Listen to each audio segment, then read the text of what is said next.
Hello, welcome to Raymond Castile's Basement of Horror. We've got a very special show for you today, an in-depth interview with two veterans of the toy industry. Mike Drake, who has worked for a variety of companies over the years and is very experienced with licensed character toys, and Barry Eldridge, the creative director of Factory Entertainment.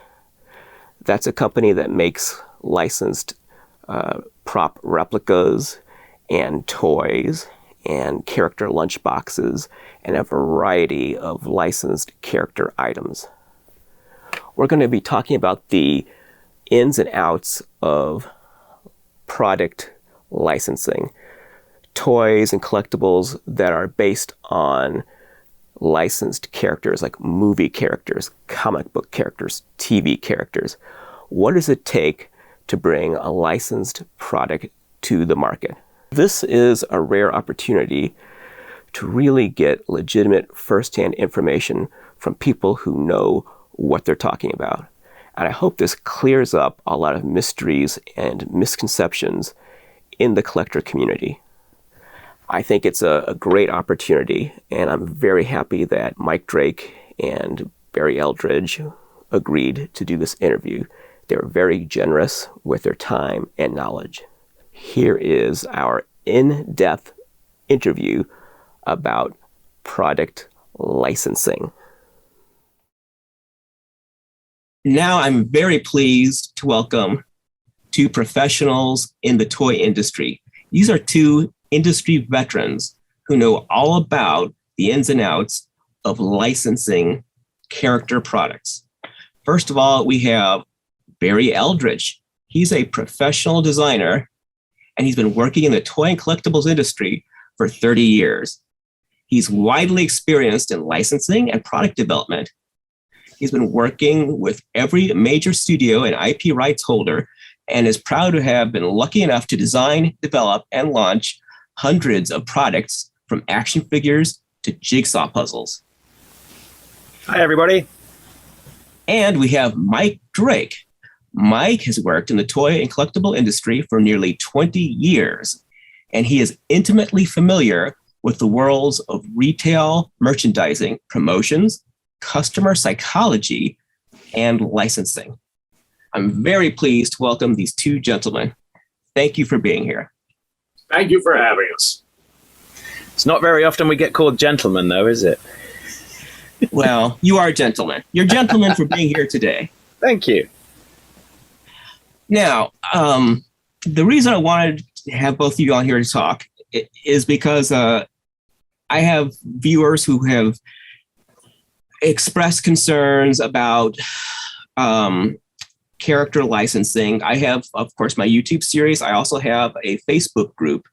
And in the Facebook group, there's been a lot of discussion about some dissatisfaction with certain licensed products and how they look, how the toys look, how the packaging looks, and why can they do some things and not do other things. And there seems to be a lot of confusion about this among fans, among collectors. They don't seem to understand why things work the way they do. And it's very hard to get reliable first-hand information about the licensing industry for obvious reasons, because people who work in the industry really can't talk frankly about it. For variety of business reasons, and they don't necessarily they're not in the same circles as some of these collectors. So it's hard to get first-hand information direct from the horse's mouth. And I'd like to try to clear up some misconceptions and shed some light on the world of licensed character products, how that works and why it is the way it is, and why we see some things or don't see some things is that's sometimes hard to understand. For the layperson doesn't really understand, why did it come out this way? Why can't they just do this? So first, I'd like to get a little bit of background. I gave the audience your intros, but Mike, can you tell me a little bit, like a capsule summary of your experience in the toy and collectibles industry? What have you done? What's your specialty? Give us an idea of who you are, Why you're an expert on this? Well, many years ago, I was with Toys R Us in the main office. Actually, I was in the stores for 1 year, and then I was in the main office for 4 or 5 years. And then I took a little break in between, and then I was with a well-known toy and collectible company for 13 years and just recently left them.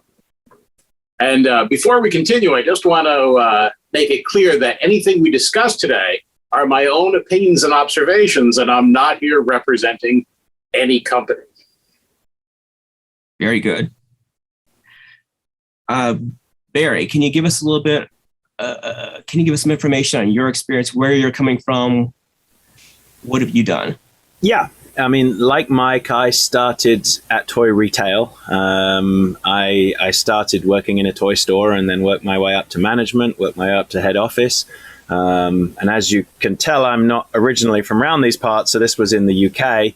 And then from toy retail and office management, I was a marketing director of a fairly large UK firm for almost 10 years. Then I branched out into licensing.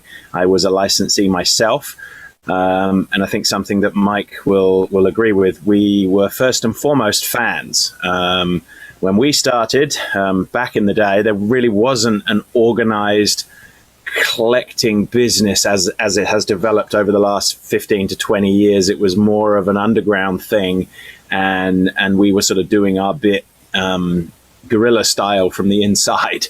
Fans were not really a market that anybody was interested in. It was purely kids, and that was the priority market. And then as the business grew and developed, the sort of fandom side of things grew by itself and has become a whole different thing. And like as Mike said, these are my opinions. This is three guys chatting. It doesn't represent any company's opinions. And we just say that because it's a business and it's governed by contracts that are miles thick and paperwork. And we've all signed more contracts than we care to think of. And various people now own our firstborn children and probably both of our kidneys as well. So it's CYA of the highest order. But hey, let's have some fun with it. So given that fact, is it possible for you guys to talk about anything you've been involved in the past? I mean, if you've been involved in some high profile product lines, I wish I could let the audience know a few things they might be familiar with that you were connected with. Is there anything you can talk about? Not like the ins and outs of the licensing of just for your credentials to tell people things you've done.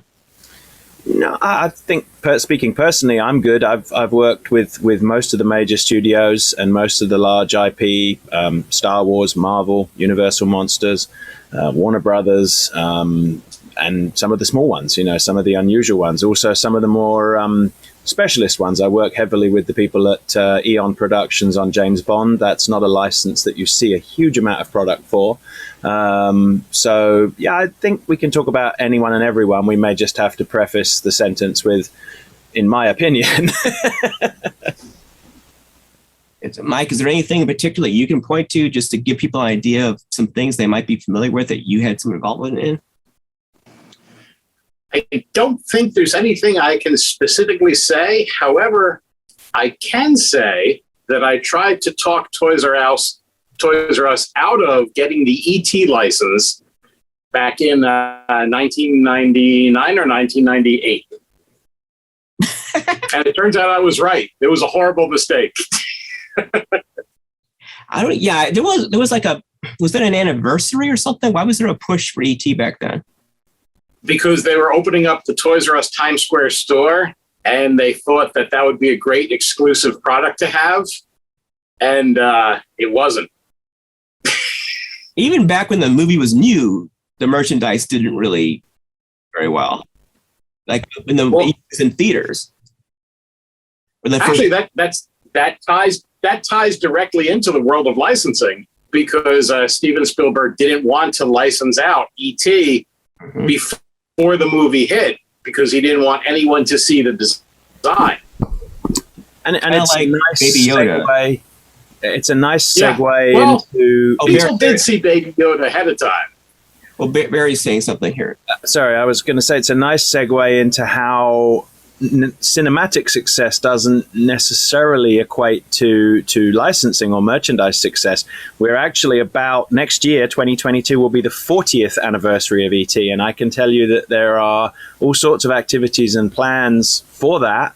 But as yet, even at the height of its popularity when it was originally launched in '82, it has never really been a licensed powerhouse. It doesn't sell merchandise. Great movie, fantastic movie. I love it.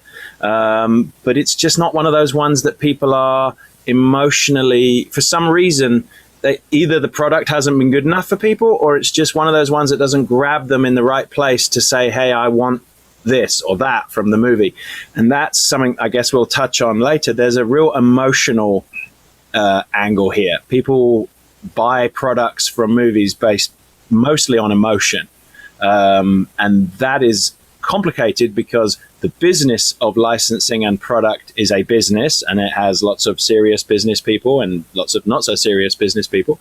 And business and emotion don't always go together all that well. It's like oil and water. When E.T. hit, I mean, I don't want to make this whole thing about E.T., but one of the greatest horror movies of all time. Yeah, but my brother was the right age. He's a little younger. He was the right age to play with toys. I was just aging out of toys at that point. But I remember feeling like the toys at the time, Barry, you said maybe the product isn't good enough. I remember thinking as a young person, the product wasn't good enough. There was, I mean, the ET stuff, some of it was cute just because it was ET and ET was cute, but I could imagine something much better. And I wonder if the product had been a little higher end and a little more detailed and more like the character you see on the screen. I wonder if that would have changed anything or not, or if there's, as you said, there's just something about that property that it doesn't matter what you do. People love the movie, but they don't need a chunk of plastic or something. Well, it may also be, it may also have to do, as Mike pointed out, that when E.T. was launched, Spielberg had a strong campaign of preventing any licensing. So most of the companies that made anything did so at the very last minute. And everything was done very, very quickly on a compressed time frame. And what a lot of people perhaps do not understand is the timing that this kind of business takes. You'll often see, company X putting up something for pre-order and it will say 6 months, a year. And people think, I could do that. I could do that in a week. And trust me when I tell you, we wish we could too. But there's lots of other things that have to happen. And the more people that are involved and the more people that need 2 weeks to answer an email, you can soon see how these things drag out. And I suspect that may have been the problem with E.T. And then those kids who didn't really bond with the toy, they don't have the memories. We can all sit around and talk about stuff we played with when we were 5 and 6 and 7.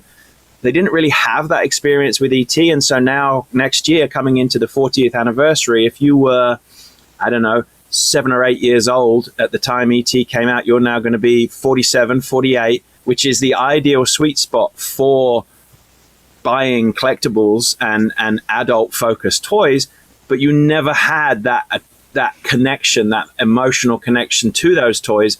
So therefore it's less likely. And one of the things that's a real popular category in our business is nostalgia.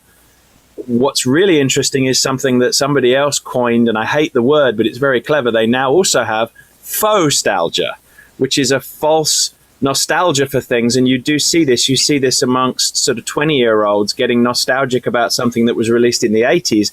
Well, they weren't even a fetus when it came out, but they've got this nostalgia that's rolled on by itself because the studios kept it alive, or product have kept it alive, or guys at conventions. This is some of these are my childhood toys. This is a childhood toy. There we go. And I certainly was not alive when that movie was out. And as a collector, I bought like 60s monster stuff, and I wasn't alive for that. So yeah, I think I have some faux nostalgia, probably 20 years before it was fashionable. So what was it that hit you that got, we all have this sort of special product, what is it what was it about the creature? That's what I find fascinating. And this little time of what we'll talk about in a few minutes. So when I grew up, I'm sure Mike has went through this same experience. We're monster kids. So when we grew up, they were playing those movies, the Universal Monsters, Godzilla, AIP, Hammer. They were playing that stuff on TV every weekend. It was very easy to see it on your local independent station every Friday night, Saturday night, or Sunday afternoon. Those things were in constant rotation. We had Famous Monsters magazine and other publications, but that was the big one. And it was just kind of in the culture. If you went to the store, you had monster toys hanging there. Just like maybe a few years later, you'd have Star Wars or $6 Million Man or He-Man or whatever. Well, we had monsters hanging on the peg hooks. So it wasn't a cult thing for us. It was what was popular. It was the kid stuff of its era.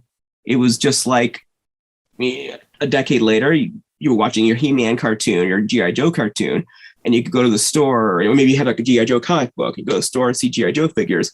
Well, we were watching our monster movies on TV. We had our monster magazine. We would go to the store and have our monster toys, our monster model kits. So we had this little ecosystem of monster stuff, and we didn't know it was old, or we didn't care when these movies were made. To us, it was happening right now.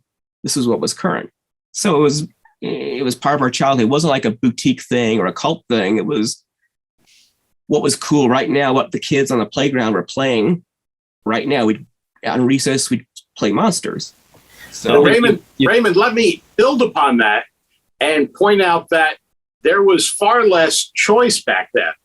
I grew up in the era before cable and before even videotapes. So there was, I guess, the 12 channels on TV, and that was your choice. So generally speaking, I remember there was a 5 o'clock movie. I think it was on Channel 9 or Channel 11, where I grew up in New York, New Jersey. And they would do a themed week. So there was Godzilla Week, there was Western Week, there was Romance Week, there was Monster Week. And during Godzilla Week and during Monster Week, you'd rush home to watch the movie. And the next day at school, everyone you knew had watched that same movie. Mm-hmm. Because there was nothing else. It was that or the Dinosaur Show. So I'm sure there was a kid that watched the Dinosaur Show, but I don't know who that was. So not only were the monsters... Dinosaur. But that's not a license we should I used to watch the Dinosaur Show whenever Vincent Price was on, and I was always very disappointed because he would only cook and never do anything scary. And, like little 8-year-old me would be like, what the hell is this? Why isn't he doing something scary? I don't want to see him make a fish. Anyway. I remember his Creamettes commercials. They were on all the time. His recipe for guacamole is awesome. I love the commercial he did where he and his wife were watching the flies fly into the bug light. But I don't remember if that was a commercial for a bug light or if it was for something else. I remember seeing it. Yeah. Anyway, we're off the subject. But it was not only that the monster movies were in heavy rotation, but there was fewer chances of somebody watching something else because there weren't a lot of channels. Now, you go home and then the next day you go into the office or you talk to somebody, talk to one of your friends and go, hey, did you see, whatever last night? And they're go, oh no, I was watching this on streaming, or I was watching this on one of my 4,000 cable channels, or, we had the DVD for those of us that still do that. So there's not as much chance of other people watching the same thing at exactly the same time as you. And the shared experience thing is very important. What you're touching on. Actually, this happens all the time now with streaming. Yeah. You'll have a friend, or a coworker, whatever, that's watching the same show as you, but at a different speed. Yeah. So, maybe they're binging all in one day. You're trying to do one episode a day. Somebody else is doing one episode a week. And it's hard to all discuss it because you're all going at different speeds. So it's like, okay, did we all watch the first episode? Okay, let's talk about that. Don't talk about the second one. No spoilers. And so what it was almost organic. It didn't happen because there was somebody behind the scenes, sort of Dr. Phibe style pulling the strings. It was an organic thing, and any kind of business sense behind it was constantly playing catch up. And that is not any different really today. We're still running at sort of 600 miles an hour trying to keep up with trends that by the time we have identified them as trends, they're typically already past their zenith of excitement. And that's another reason that people may find, certain things are not the way they would like them, because 6 months ago, 8 months ago, when the deal was done and when the tooling was cut, things were very different. But you can't change. It's a bit like, you've heard the analogy of kind of steering a large boat. You can't just steer around the iceberg. You have to make the decision to steer half an hour before you actually want to steer.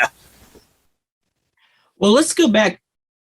So Barry, you mentioned, and we kind of changed the subject, but I want to get back to it because I'm trying to follow this list of questions. I don't know how much we're going to stick to it. We've already gone off in weird directions, but damn the script. Yeah. So, okay. So what I wanted to talk about was, how has licensing changed?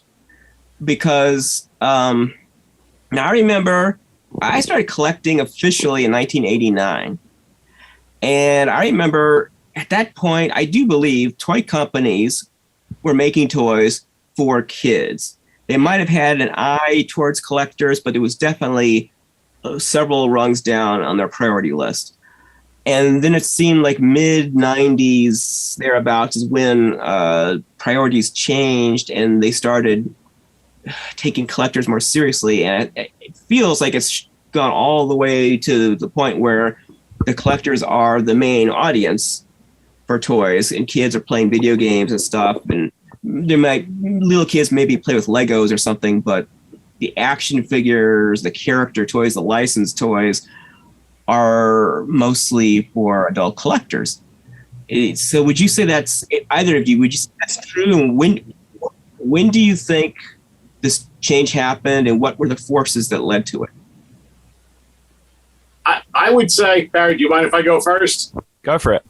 No, I would say that's kind of a warped perception that I personally have, and I know others in my industry have, until we get to something like Toy Fair, where you see all the different vendors and you realize collectible toys are one row out of several hundred.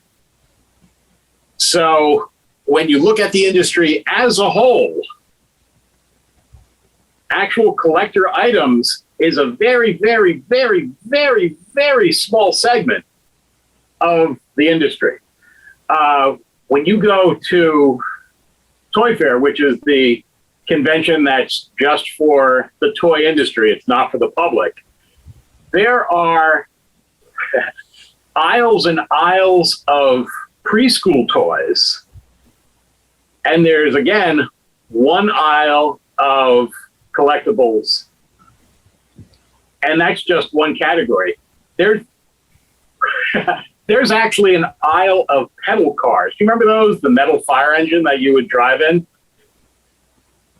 The number of retailers selling those is equal to or greater than the number of companies making collectible toys. So really, looking at the entire toy industry, the collectible part is a very small segment. But we get so much attention because we're so loud, and also because we don't pay attention to what anyone else is doing. I don't care about pedal cars. I don't care about baby toys. Those aren't even a blip on my radar. I don't have children. So, preschool things very rarely come up. I do have a young niece now, so, I look at them a little bit. But there's a whole bunch of other worlds that we don't care about. And it's even funnier than that. At the Toy Fair, the collector group and us people, we're physically relegated to the basement. All the collector stores are on the bottom floor of the Javits Center, and all the proper toy companies are upstairs, and you have to come down to go and visit the crazy kids in the basement. And Mike's right. It is somewhat like that, but it's because of fashion. And so you'll see that with very few exceptions, the pedal cars that you will see sold are exactly more or less the same pedal cars that have been sold for the last 60 years. It'll just be the designs that change. It'll be whatever dad is currently or mom is currently driving. That's the kind of pedal car you'll see. Same with preschool toys. It's the parent. You've got the ages of buyers. So kids under 5 do not buy their own toys. They're purchased by parents or grandparents. So the target audience for that product is the parent and the grandparent. Then you've got a phrase which they used to refer to as sort of tweens, which was from sort of 5 plus. Now they call them kidults because it's kind of kids to adults. And so if they're marketing an action figure, and it's also because the business has changed. So when we were kids, how were action figures marketed? They were marketed on Saturday morning cartoons, and the toy companies that were marketing them knew exactly where to put their commercials because it had to be on certain channels for certain cartoons. Now you have this enormous option. It can be on Instagram. It can be on, very few TV adverts actually run anymore because kids don't watch TV. And if they do, they skip through the commercials. So trying to do a commercial for a kid is very, very tricky.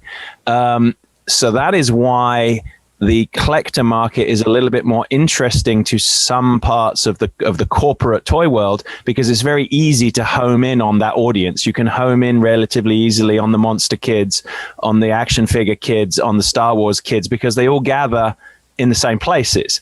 The younger kids are all over the damn place, and it's very, very hard to kind of target them.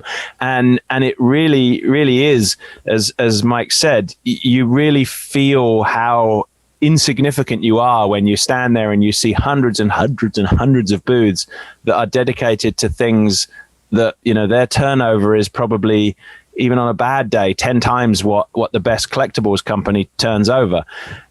And the large collectibles companies are few and far between. I guess our biggest one at the moment is Funko. That's one everybody knows, and they've managed to turn themselves from a fairly small upstart into a big corporate concern. And I would say that most of the collectible toys are created by what I'd call upstart companies. As Mike said, we make a lot of noise. We push harder because we are the people making the product, but also we're the people buying the product. We're not marketing it to someone else. Very few collectibles companies will make collectibles that they don't know what they're making. They're just as excited about it. We are fans too. We're not just corporate guys sitting in offices, going, whoa, how can we make money? We're like, oh, this seems cool. Let's make it. And hopefully other people think it's cool too. So we're talking about collectibles though, but when I started collecting, and I used to be in retail, not like a director or anything, just, stocking shelves. I used to work at Target back in the early 90s. And we talked about the boys action toy aisle and the girls aisle, and also in the collector circles they talked about boys action toys. That was a genre, and that included just action figures. And even now at Target there's still like 2 aisles. This got like the Wrestler and Star Wars and Jurassic Park and Batman, and there's 2 aisles of that stuff. So it's a good chunk of the toy department, but it's not necessarily, you can call it collectibles, but it's boys action toys. And it seemed like before anyone was even thinking about collectibles the way we think of it today, like an action figure being a collectible, that they were making the action figures for kids, and particularly licensed action figures. They were making licensed action figures for kids, movie characters, comic book characters. And now maybe I'm wrong, but I don't think mainly that they make licensed action figures for kids, although it's kind of hard to, some of what I see in the aisle still seems like it's maybe aimed at kids. I'm not sure. Like the Jurassic Park stuff is very nice, but the way it's marketed, like Camp Cretaceous, the new line, that seems kind of kid oriented to me. And I like that. I like seeing that stuff made for kids. I like to think that there are kids playing with that. But is there a change in the way that, let's talk about action figures. Is there a change in the way that action figures are thought of in the industry? Yes, I know that the collectible world is small compared to the rest of it, but is the world of action figures now an adult world, whereas it was a kid's world 30 years ago, or is that just completely wrong? I think that more people consider the adult collector now from the get-go, whereas previously they didn't. When Star Wars came out, for example, no one sat down and said, what should we make for the adult collector? Because the adult collector for Star Wars did not exist. G.I. Joe, who, predates Star Wars by over a decade, no one was concerned with adult collectors. It was a child's toy made for children. I could be wrong, but I have never heard of someone from the era of the 12-inch G.I. Joe that was at the time an adult collector. I don't know. Think you're right. It is true. And they were almost at the beginning, the time that we're talking about, and you asked earlier, when did this happen? It was somewhat between the early 80s and the early 90s. There were some, we'll talk about two things in the course of this call. It depends on the category, and the category would be the product type itself. So action figures is one category. And back in the day, you would see that categories were quite broad. It would be common to obtain a license for what was called a master toy category, which basically gave you the rights to make everything that was considered a toy. Now what happens is you see the line is split, and the smart toy companies will have a line depending on the license. If it's a license that appeals for all age groups, they'll have a line that's aimed at sort of entry level younger kids. They'll have a mid-tier line that's aimed at sort of the 10-year-olds and up to some adult collectors. And then they'll have an entirely focused line that's purely just for adult collectors. And they're usually called, an example that people know of is the Star Wars, the Black Series figures. Those are designed, developed, and sold purely for adult collectors. But if they happen to sit on the shelf alongside the other two types, and if a child happens to buy them, that's fine, but it was deliberately planned that way. Back in the day, as Mike said, there was one line of action figures, and there may have been a small one and a big one, but they were both marketed to the same kind of kids. So the category is important. And now you can go to a licensing person and say, right, I want the category for, and you can be really, really specific. You can say, I want the category for 8-inch figures with articulation and fabric clothing, and you get that. And then another guy can come along and say, I want 8-inch figures with plastic accessories and removable heads, and they'll get that. And somebody else can come along and say, I want 8-inch figures that have metal accessories. The products themselves are all almost exactly the same, but they're three different categories that will sit alongside each other on a shelf, and then the consumer picks. So you're right. The original collectibles were somewhat accidental, and they were things that just had an appeal to people. And I can remember being, a 10 or 11-year-old and rapidly tearing open boxes to get at the toy. And then I can vividly remember being about 12 or 13 and thinking, oh, maybe I should keep the box. Maybe I should look after it. And maybe I should cut the thing out of the packaging rather than tear it open.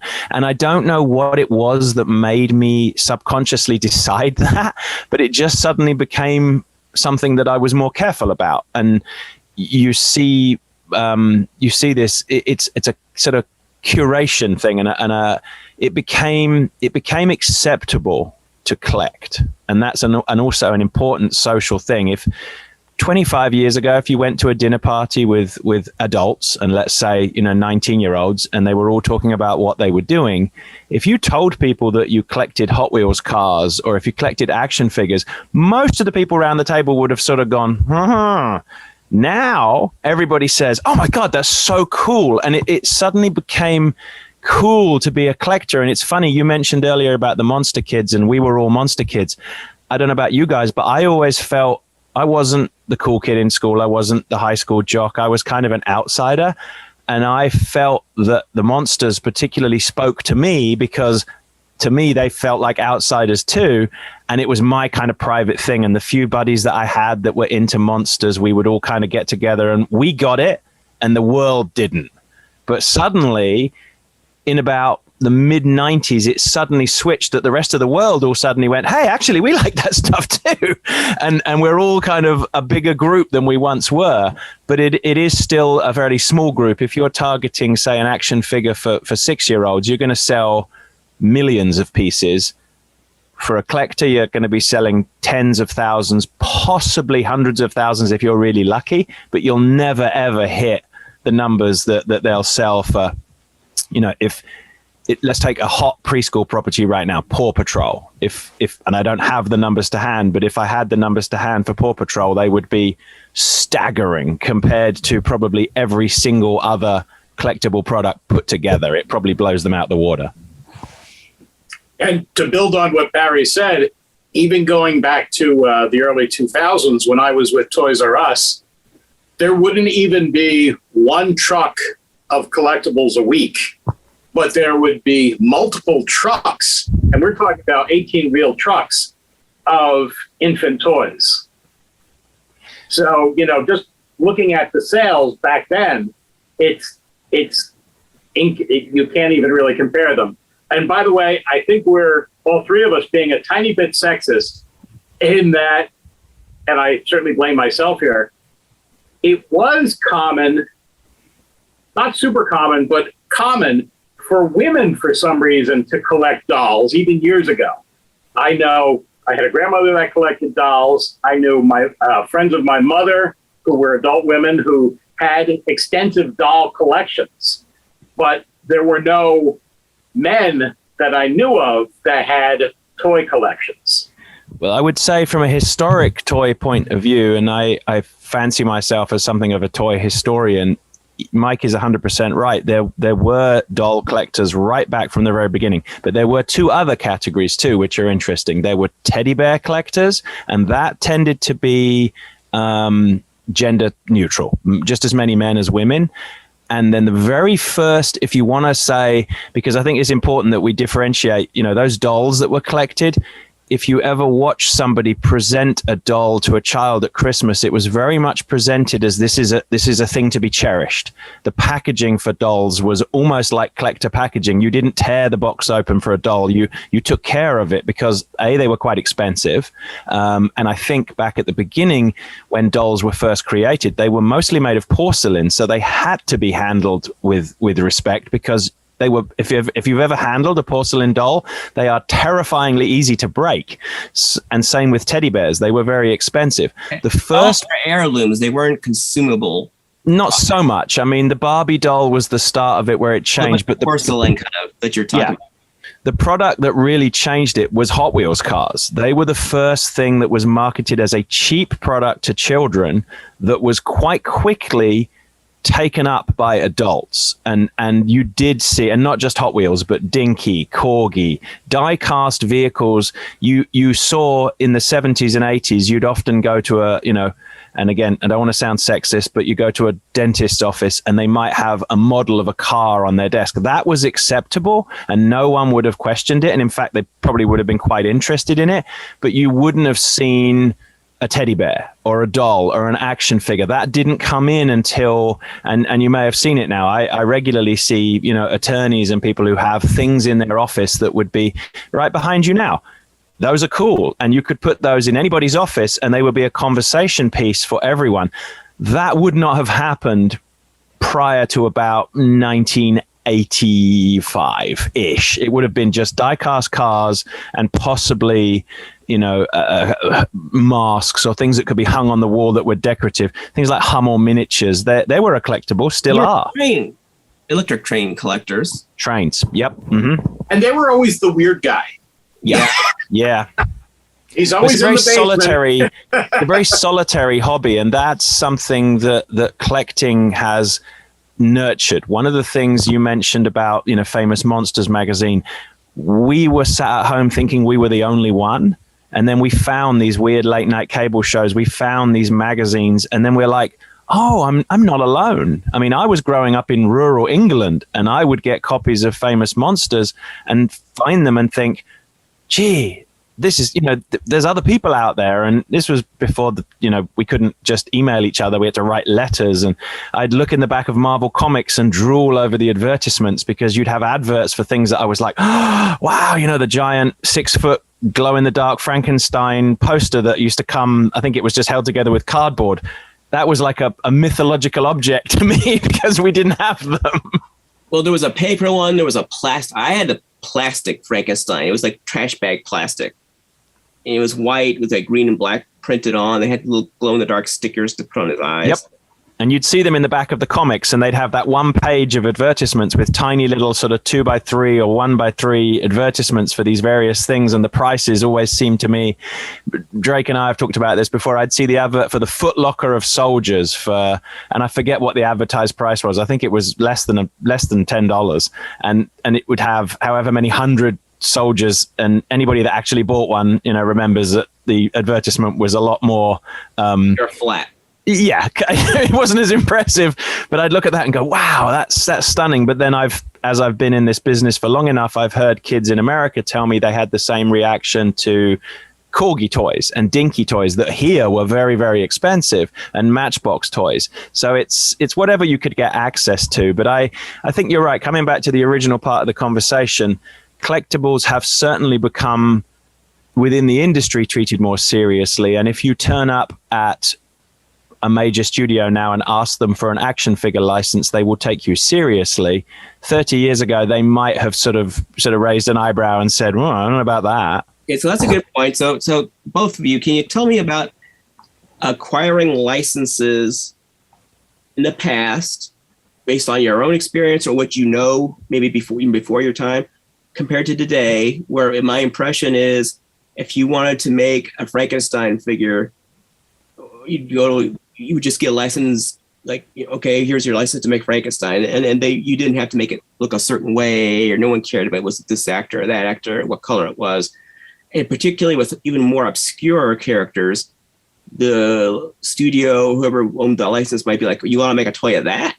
So, okay, here you go. So what was it like back then compared to now? That's probably a very broad topic, maybe too broad, but tell me about how licensing has changed as far as it becoming more complicated, more specific, not just about the different categories, like is it 8 inches or 7 inches or 6, but more like how stringent it is to acquire the license and get the approval that there are all the different approval levels that are involved today versus like when we were kids. Well, building on something Barry said about the licensing, or as people in the industry call it now, slicensing, because they break down the category. Not only is it the category, let's say action figures, not only is it like action figures against action figures, you also have other categories like home goods and things like that. And you're often dealing with different people. Yeah. So we'll make up a movie. We'll say Phantom X. If I get the license for Phantom X to make action figures, Barry may get the license for Phantom X to make home goods. So he's talking to a totally different branch of their marketing or their licensing team. So he may even get, and very often does, different artwork to deal with. So he'll do, Phantom X in the blue car, whereas my reference says Phantom X always drives a black car. Because it's a different, the employees you're dealing with, it's a different team for different categories. Correct. And that has changed a lot. Back in the day, and we'll give you, if you're paying attention, children, we'll give you the 101 to licensing in very basic broad strokes. And this is not considered to be business advice. That they're going to go, what the hell is he talking about? He's missed all this bunch of stuff out. So the basics of the licensing are that you approach the company, be it Phantom X, be it Universal, be it Marvel, whoever, and they have a licensing division. Now that is something that's certainly changed over the years. Back in the day, they very often did not have a licensing division, and it certainly usually was not in-house. It was usually an agent who would go out and do the licensing deals for them. And you might have a guy, let's call him Bob, or let's call her Wendy, and Wendy might rep 15 different companies from 15 different studios, and she had the contract because she knew the guy who knew the guy, or he knew the guy. It was very much a kind of a old school, kind of more like a golf club kind of arrangement. You know, you had to know the guy who knew the guy to get you into that club. Now it's much, much more corporate. They have whole licensing divisions and teams. And as Mike said, they break them up into home goods, and they break them up to cosmetics, and they break them up into food and FMCG, which is food, general merchandise, and grocery. And often it can be really difficult to pinpoint where something lies. Something that comes up for us all the time is let's say a lunchbox, a metal lunchbox. We make and sell lunchboxes in a retro style that are aimed to be collected. They're not meant to put sandwiches in. And sometimes I have to go to the home goods team. Sometimes I have to go to the collecting team. Sometimes I have to go to the rabbit holes you have to go down can be immense. So that's one of the things that's changed. The two basics of licensing are the money. If I want to make, Ray action figures, I come to Ray and I say, "Hey, Ray, how much to do this?"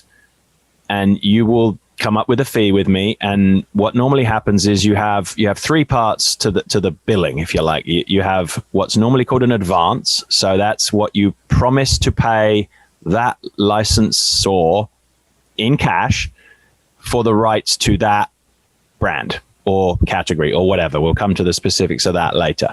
So that's in advance. You pay that up front. Then you typically have to produce as part of this, and this isn't a process that happens from A to B to C. It's normally done all at the same time. There is a business plan that shows your line plan, how many products you plan to make, roughly how much you plan to sell them for, and what sort of numbers you're looking at. That allows the licensing people to come up with what they call an MG, a minimum guarantee. So that is what they expect you to earn over the course of the license. So if you predict that you're going to do $50,000, you get an MG of $50,000, and you have to pay that. If you only make one product and it doesn't sell, you still have to make the $50,000 payment because you've agreed to it. And then over and above the minimum guarantee is then a royalty percentage. So let's say you said I was going to sell $50,000 and you sold $100,000. The first $50,000 was taken care of out of the minimum guarantee. The second $50,000 is taken care of in royalties, and you'll come up with a percentage, and you have to report the royalties.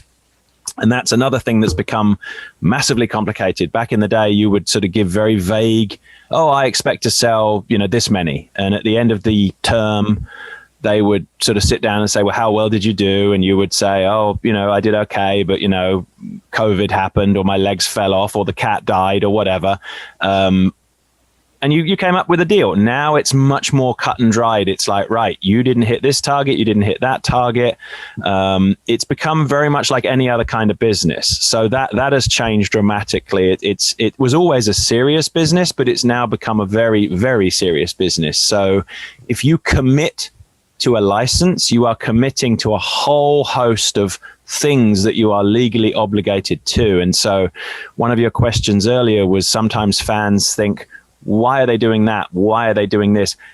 It's usually because of one of those financial things that drives the reasoning. Because, you mentioned the color of Frankenstein's shirt. Well, if it's like that for a certain reason, it might sell more if it was a different color.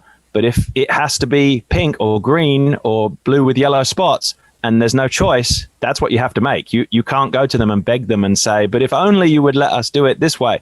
It's not such a two-way street. It depends on the license. Some licenses, the smaller ones where you're often talking to the creators themselves, the people that may have made the property in the beginning, or you're talking about a huge studio with thousands of employees where they have to go to 10 other people above them to get permission to answer even what appears to be the simplest of questions. It can get very, very complicated. The one who was telling me about how long it took to get, I don't remember which you it was, like every time you had a question or something, it would took so many weeks to get an answer. Then you had another question, it took many more weeks. It can be 2 or 3 weeks or more sometimes, and sometimes if they don't know the answer. So I'll give you a good creative example, and we're kind of jumping all over the place here, so stop me. Let's take the Universal Monsters, which we know and love. One of the things that everybody in the Monsters universe loves is the original movie posters. Mm-hmm. They're great. Lots of people know them. The rights to those posters and who owns those posters is actually really, really complicated. And in many cases, they just don't know, because those posters they were painted by somebody 70, 80, 90 years ago. And back then they didn't keep records, and they don't actually know oftentimes. So if you are Ray and you decide to make a poster of that zombie head behind you on the wall, whoever created that artwork owns it. Keith Ward, that's a Topstone shock monster. So if you were to make a copy of that, the guy that drew that owns the rights to it, and he could come after you, but you're just Ray and you're just a guy, and you're going to sell a few, or you're going to give away a few to your friends and your buddies. You're not necessarily a huge target.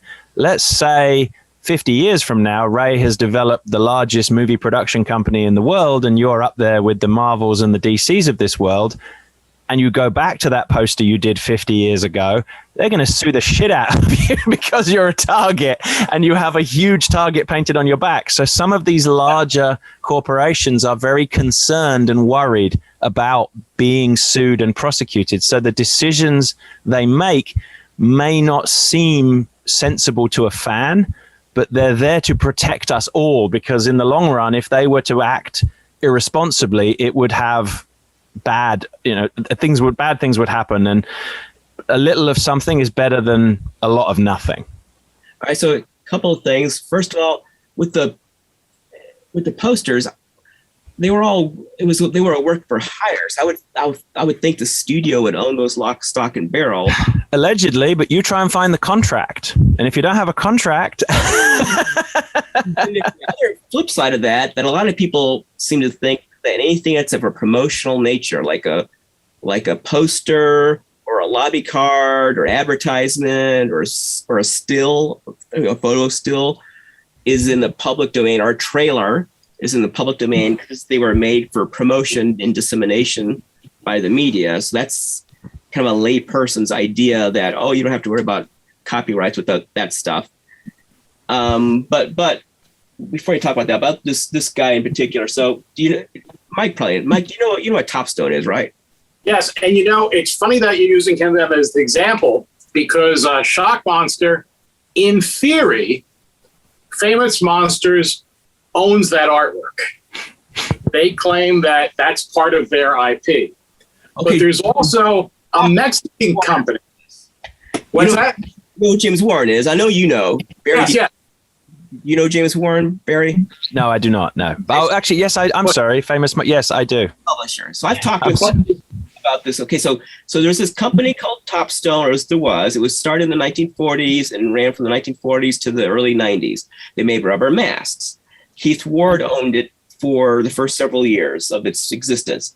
He was a designer and an illustrator. He created, among a whole lot of other characters, this thing here, which it actually was called Horror. That was the name of the mask when it was in the 50s, when it was introduced. And James Warren started selling the masks in his magazines and advertisements. James Warren redrew Keith Ward's original illustrations. So although this looks like was from a Keith Ward catalog illustration, the ones that were like on the t-shirts they used to sell Famous Monsters way back then, the ones in the advertisements, those were drawn by James Warren. And I know that, like Mike was saying, as the Famous Monsters IP has changed hands, there's a lot of dispute about who owns what. And I do think that the Shock Monsters has been kind of carried over as a famous part of the Famous Monsters IP package, even though technically Topstone owned it, and Topstone was sold to Paper Magic, and Paper Magic was sold to, I never know if it's the Gemmy or Gemmy, Gemmy. You know that company? The Motionettes. Well, they do that. Telco made the 80s motionettes. Right. But yeah, Jimmy makes motionettes, right. So technically, the chain of ownership, they probably own. They may not know it, but they probably own that. But also James Warren drew the illustrations that were in the magazine, but they're based on Keith Ward's drawings. So it can get very complicated who owns that. So there's no money to be had in this.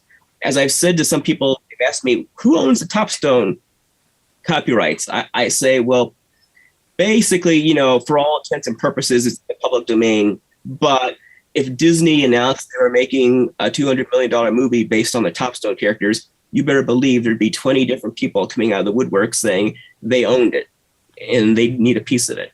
And I think you hit the metaphorical nail on the head there. That is exactly what has happened in the licensing industry over and over and over again. What looks like a clear cut, we own this, you own that, I own this, she owns that, he owns that. It never is quite as clear as it first appears. And it's kind of like a speeding ticket. If you get a speeding ticket, you don't want to argue it in court. You just pay it or you go to traffic court. Nobody wants to end up in court because, and that is one of the things that, licensing in its infancy was something that tended to get handled to the legal team. And it was the lawyers that ran it. And today that is also the case. When you submit a product for approval, you were asking, there might be the guy who's deciding what color it is and whether the hair looks right. But before he even does his job, the legal team sign off on it and say, legally, this is all good. That's not. This is questionable. And normally questionable means take it out. Well, I want to get Barry into this conversation now. First, Barry, Mike, I want to get Mike into this conversation. Okay, so Mike, is there anything you can talk about with regards to talked about Frankenstein and his jacket? Can you talk about anything connected to that topic? Well, since there was when the Frankenstein figure that I was involved with was released, there was a press release put out about the process. And there were articles written about the process. So I can speak about the process that others have already written about, since that is public knowledge and I wouldn't be revealing a trade secret. Yeah. So based upon what had been previously written years ago, originally Universal insisted that the jacket was not black and had to be green. You were making an articulated Frankenstein action figure, correct? That's correct. Yes. Okay. Licensed, mass produced. Yeah, licensed, yep. And we did several different things. We went to the person that had Forrest J. Ackerman's archives and looked for any reference material that he had. And then we also contacted the Oscars, the screen, I forgot what they're actually called, the American. What's the Oscars actually called? The Picture Arts and Science. The Academy Motion Picture Science. Okay. Yeah. We contacted them to look through their archives because they had the original notations on the original scripts for the costuming. And then contacted Universal's archivists to try and find what their reference was. And then even contacted Sarah Karloff to see what her recollection may have been or what her father may have told her. Gathered up all that evidence that we found that the jacket was in fact black. And matter of fact, the stunt dummy from Bride of Frankenstein does still exist. It's in the Victoria and Albert Museum in England.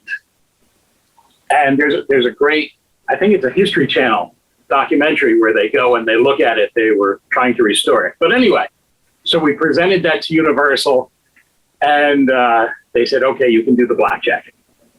And at that time, we were the only company to have ever done a licensed black jacket, with the exception of Sideshow, that had got around it by saying we want to do a black and white figure. So the jacket has to be black. Mhm. And so these are the kind of the games that you sometimes have to play to get from point A to point B. You have to go via X, Y, Z, and multiple tangents of X, Y, and Z. Why not just make the green jacket? Well, that would have been the easy route. And it is often much easier and faster because this isn't a simple process. This was months of effort going into just, changing the jacket color. And sometimes it's just stubbornness on your part. I want to do, what I remember and the way I think it should look. And other times it's because you're making something for a fan that's going to be critical if the jacket isn't the right color. Not related to universal properties, but there's an issue now with guns where many studios do not want their characters portrayed with realistic weapons anymore. And you'll notice more and more in live action movies that the characters are using weapons that do not really look like any weapons that exist in real life.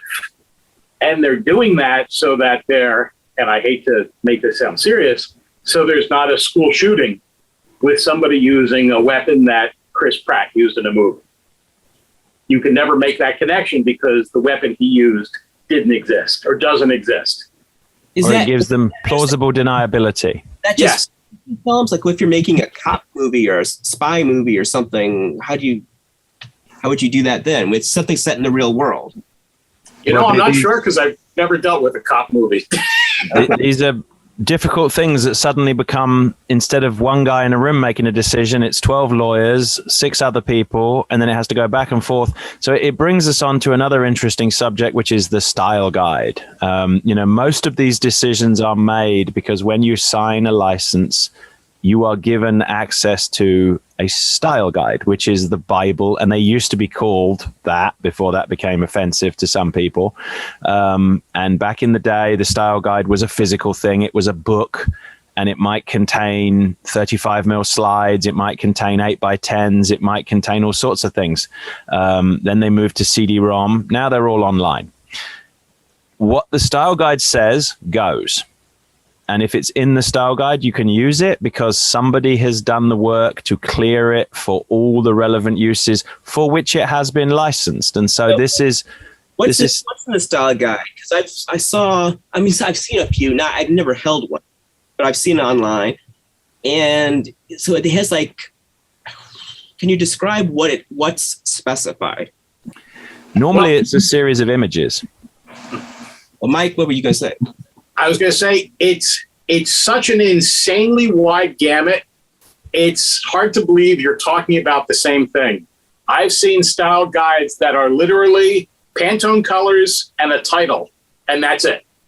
This is the font. This is the title. Here are the Pantone colors. Here's the legal line, copyright, yada, yada, yada. And then there are others that are like phone books back when they were physically printed, or hundreds or even thousands of pages long, that give you amazing minutia about colors and sizes. If you have multiple characters, they may have them lined up almost like a police lineup to say, well, Barry's taller than Mike, but Mike is taller than Ray. Ray, I don't know if I'm really taller than you. I'm just using as an example. Most people are taller than me.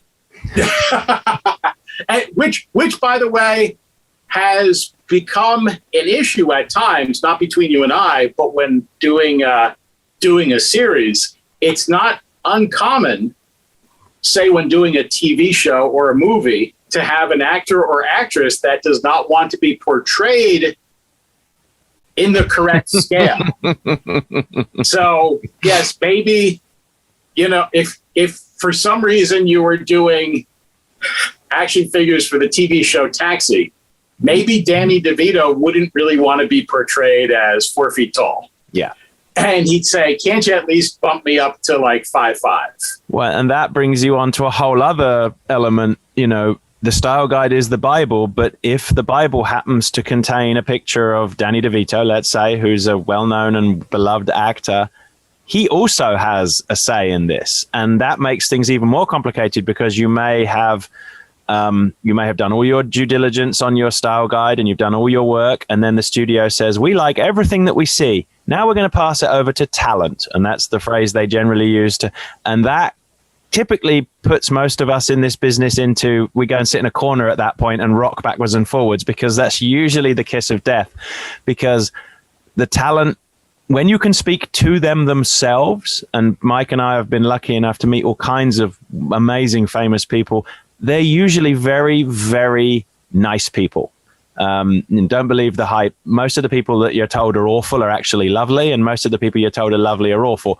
The problem comes when they have an agent and a manager and 3 other managers and a business manager and 6 other people who will tell you, oh, and again, we're speaking hypothetically, Danny, so don't use this as an example, but they may say, oh, Danny will hate this. Oh, no, that's not approved. They never ask Danny. He never gets asked. And so if they say no, that's it. Back to square one. And another, back on a slight tangent, we're flying all over the place. The other problem with style guides is you don't get access to the style guide until you've paid your money. And so it's a bit like buying a pair of shoes or a car that you're not allowed to test or drive until you've paid for it. And I can remember many, many times when I've gotten very excited about a license and paid all the money, all the side contracts been signed. And then I've been presented with the style guide, which, as Mike said, is a logo, 2 Pantone colors and a legal line. And you're told, that's it, work with it. And of course, at that point, your reaction is probably too rude to better than that means you got more leeway if you don't specify everything. No, because yes and no, because it also gives them more leeway to say no. Yeah.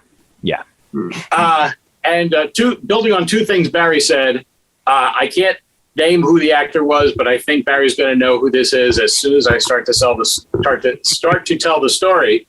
There was a product where the studio said, this actor will absolutely positively never approve this. And we happened to have met the actor shortly before, and he gave us his contact information. And he said, I know you're working on this. Please contact me if you have any questions. So we called him and we said, hey, sorry to bother you. The studio is telling us this. Do you want to look at it? And he said, I've already seen it, and I told them it was fine. So somewhere it's like playing telephone, the talent's looking at going, this is magnificent. Go for it. Get me 24 of them. And somebody in the middle is going, oh no, he's not going to like that. It's impossible. Yeah. Barry and I have both heard it's impossible. This actor or actress will never approve this item. Yep. He's turning down everything. And then you actually talk to them and they're like, nobody asked me anything. Yeah. I never heard about this. Never heard about it. Communication is very important. Well, when it's possible, but another thing you'll notice in your licensing contract, which if you printed it out would be, 4 inches thick, usually buried in the major contract says, if you contact the talent directly, you're done for. It's forbidden. It's literally written in black and white. You must not do this. So often you have to play tippy toes where you have to kind of politely say, well, could you possibly check again? Because we have reason to believe actor A or actress A may be a little more flexible, knowing full well that we've spoken to actress A, but doing that broke our contract, but we're not going to admit that because there's 1,000,001 reasons to get out of the contract. But yeah, 90% of the time it's absolutely forbidden. You have to ask for permission. Are those clauses forbidding contact? Is that to protect the talent from being bothered, or is it because the studios want to have the last word and the contract? Well, again, this is where it gets a little difficult because we can't necessarily speak factually. But again, it kind of comes back to the point that, if I upset Ray as Ray, it's easy to deal with. But let's say tomorrow you get cast as the leading man in the next big whatever. Your star power is suddenly a lot higher. And if I'm your buddy and I come and ask you, you're going to say yes. But if I'm a major studio and I come and ask you, you'd be an idiot to say yes because you're going to have a lot more dollar signs behind the request. So oftentimes it's very difficult because let's say I have a license with Phantom X, the brand that we've made up. There's no such thing that I don't think of. And I've paid Phantom X Studios for the rights to do that. and my negotiation is with Phantom X, and let's cast Danny DeVito in the lead role in Phantom X. And we happen to know Danny because our mum's best friend's tennis partner's cousin once, cut his grass or whatever. And we ask Danny, our arrangement with Danny is not legal. We have no contract. That's just a verbal agreement. Our contract is with Phantom X, and Phantom X has to negotiate with Danny. And that's when things can become more complicated for 1,000,001 reasons. So yeah, Mike touched on a really important thing. The amount of times I've been told this is impossible, and the amount of times I have told people this license is unattainable. You will never get it. We'll all be dead in the grave before we can get this sorted out because the paperwork is too hard. Then lo and behold, the sun comes out. Somebody meets someone at the right party. They suddenly decide to bury the hatchet that they've been carrying around and embedding in each other's backs for the last 50 years. And suddenly the thing's available again. So one of the rules that you learn in licensing very early on is to listen and take no for an answer to a point and gently push as hard as you can without upsetting anybody. Over time, for a variety of reasons, some not so nice, the decision maker can change. Yes. Doing a license. Yes. Yeah. Whoever's making the decisions 1 year, 20 years later is probably not the same person still making the decisions. Yeah. Particular license. And you get what are called apocryphal stories. What everybody believes to be true is, so-and-so once slept with somebody else's wife and they hate each other and it'll never happen. And then you find out that it's complete BS, but everybody believes it and everybody acts upon it. And, it's just the way it is. And sometimes the reasoning, you'll often be told when it comes to talent, they may just say no. And they don't have to give a reason. Nobody knows because it's personal to them. And if you're lucky, they might tell you. But if it's really personal, their answer is just going to be a professional and quiet, no, I'm sorry, I just don't want to do that. They don't have to tell you why. Again, going back to what Barry was saying, I think it's also, again, this is my opinion, it's people trying to justify their jobs in many cases. Yeah. Let's say we're doing the Ray action figure, and you're known in your films for carrying some type of prop, a very specific prop. You didn't make the prop. An artist made that prop. And let's say Barry and I know that artist. Instead of going through the studio, now we have the license, but instead of going through the studio to get the dimensions of the prop and what color the prop should be, we can just call that artist and say, hey, we know that you made this prop. Can you send us pictures? Can you give us the dimensions? And very often they're happy to do that. But when you do that, it drives the studios insane because they want to be the gatekeeper. And if they find out that you went and, God forbid, touched a prop and took your own photos and did your own measurements and maybe even borrowed the original mold, they go insane. How could you have done that? You did it. And sometimes it's because they're on shaky grounds about if they actually own the rights to that prop. So they then, they don't want to get that prop maker asking for additional funds. But in many cases, it, in my opinion, is just somebody in the office trying to justify their job. Look, this has to go through me. You can't go directly to him, even though he's literally a mile away from you and you're having lunch today. Yeah. But isn't that so it seems with particularly items that are sold as collector items, that's a big selling point when you can say this was taken from the original mold or this was made directly from the original measurements or something, the original prop, and you can even have photos of the original thing, whatever it is. But the studio wants you to get that information from them. They don't want you to go to the horse's mouth. So the provenance is the word you're looking for is invaluable, but obtaining it sometimes is very difficult. And one of the products that I specialize in is prop replicas. So I can speak to this with I don't actually have any hair. This is a wig. I've lost it all from stress. But it also brings us onto another little slight hiccup in the ointment. We talked earlier about the different parts of a licensing, the home goods team, the toy team. Let's say that you have the rights to make the Ray action figure, and your prop that you carry is a solid gold banana with eyes on it. And we found the guy that made the solid gold banana with the eyes, and we know who he is, and we've measured it. We've fondled the original banana as much as we needed to, and we've taken all the measurements. We've 3D scanned it and everything else. The home goods team decides that the banana is a home goods item and therefore cannot be included with the action figure because it will take money out of their department. And bear with me with this one, because I can hear viewers and listeners going, what the hell? You would think that all parts of a corporation, let's call it Phantom X Corp, would want to pull in the same direction. But I can tell you that they do not. And in many cases, they are physically set against each other. Let's say that Mike is in charge of home goods and Ray is in charge of collectibles. Ray's budget can be directly affected by what home goods does, and vice versa. So Ray may choose to deliberately torpedo products to prevent another group from making them within the same company, because he does not want that $100,000 worth of sales going through his competitor group's hands. And that's the sort of corporate.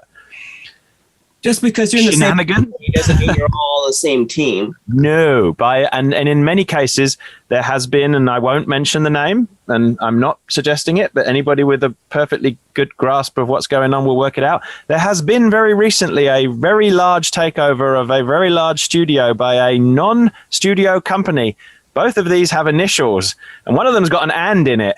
Well, the "and" one is very used to this corporate espionage and forcing departments to fight against each other because they believe that a rising tide raises all ships.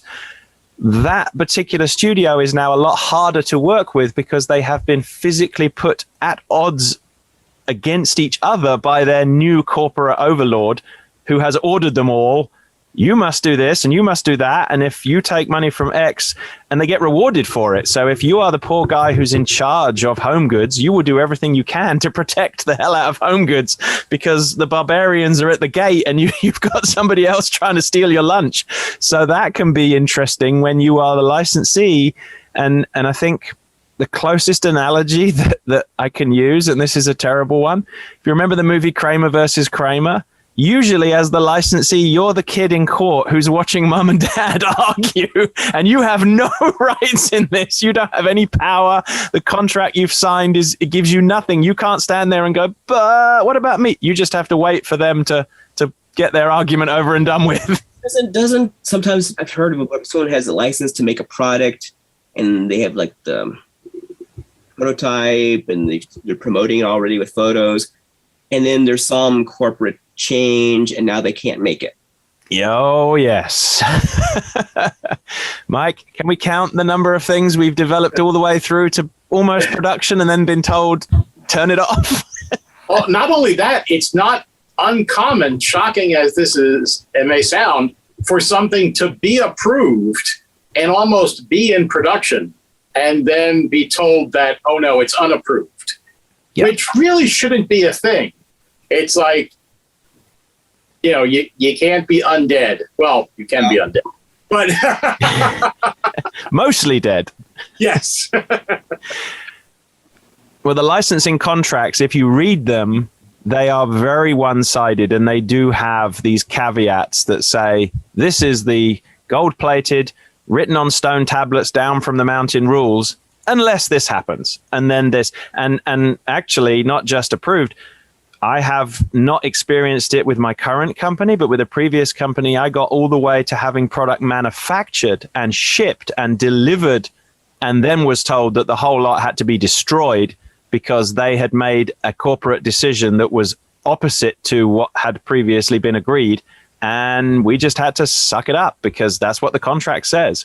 The contract says that they are God, and you have to just, yes, sir, no, sir, 3 bags full, sir. You do what you're told. And things do change, and there can often be reasons for it, but you may never know. They may just tell you, I'm sorry, that's been disapproved. That's the nightmare words to hear, is that something is disapproved when it was previously approved. And Ray, we keep talking about dealing with large corporations. Occasionally you will have a license that goes through a very small company or even a single individual or their family. and they can be equally difficult to deal with. Sometimes it's very, very simple, and they're excited to have something made, and they're like, oh, it would be great to honor, dad or mom with this action figure that looks like them. And other times there's a certain degree of bitterness of, my relative really got screwed out of money for 50 years, and now the only way I'm going to give you the rights to make this is if you back up the money truck. And in most cases, it's not worth it to back up the money truck, even though you may have the utmost respect for that performer and great love and respect for the property. You're not going to ever sell 100,000 Ray figurines. Sorry, Ray. So the guarantee they're asking for doesn't make sense. And I know of more than a few situations where someone was asking for such a large guarantee, it would have seriously impacted the price of the product. And a retail customer does not want to hear, oh, I had to pay an additional $15 for this because somebody feels that grandpa was cheated out of money. Yeah. If you're making a series of characters, and this is in your example, this is like one of the characters in the series, could you spread that out by making each one $1 more if this particular one is so much more money? No, because that's not how accounting works. Yeah. So No cross-collateralized licensing. That's also forbidden in the contract. So as a good example, I don't cut you off, Mike, but so let's say that I sign a license with Ray and I'm going to make Ray action figures and I'm going to make Cuddly Ray plush. Okay. And I spend $100,000 on Ray action figures and $100,000 on Cuddly Ray plush. Ray plush is a winner. Everybody loves Ray plush. We sell millions of them. They're everywhere. Everybody wants one. They become the hottest property. The action figures don't sell. I can't say to you, because whatever I agreed with you as a minimum guarantee, I'm not allowed to use the sales from the plush to over and wipe out the action figure. I still have to pay you for the action figure too. So yeah, the nightmare scenario is you do 6 characters and everybody knows the phrase peg warmers. Nobody wants a peg warmer because a peg warmer costs the manufacturer more than it costs everybody else, because at some point that peg warmer is going to be your that scene in Superman where they hang the kryptonite around his neck. That's what the peg warmer becomes. It sucks all the life out of you, because often you'll see a licensor, you'll tell them, but what about the Ray plush? He did really well. And they're like, I don't care about the Ray plush. Why didn't the figure sell? And they can be really angry with you that your figure didn't sell, even though your plush is #1 bestseller in every store in the land. They're obsessed about the figure. And then what do you tell them? You're like, yeah, shit, sorry. So I think we're on our final half hour of this. I want to try to keep it to it'll be 2 hours and about 25 minutes. I want to try to keep it to that. So I want to go back. I want to talk about what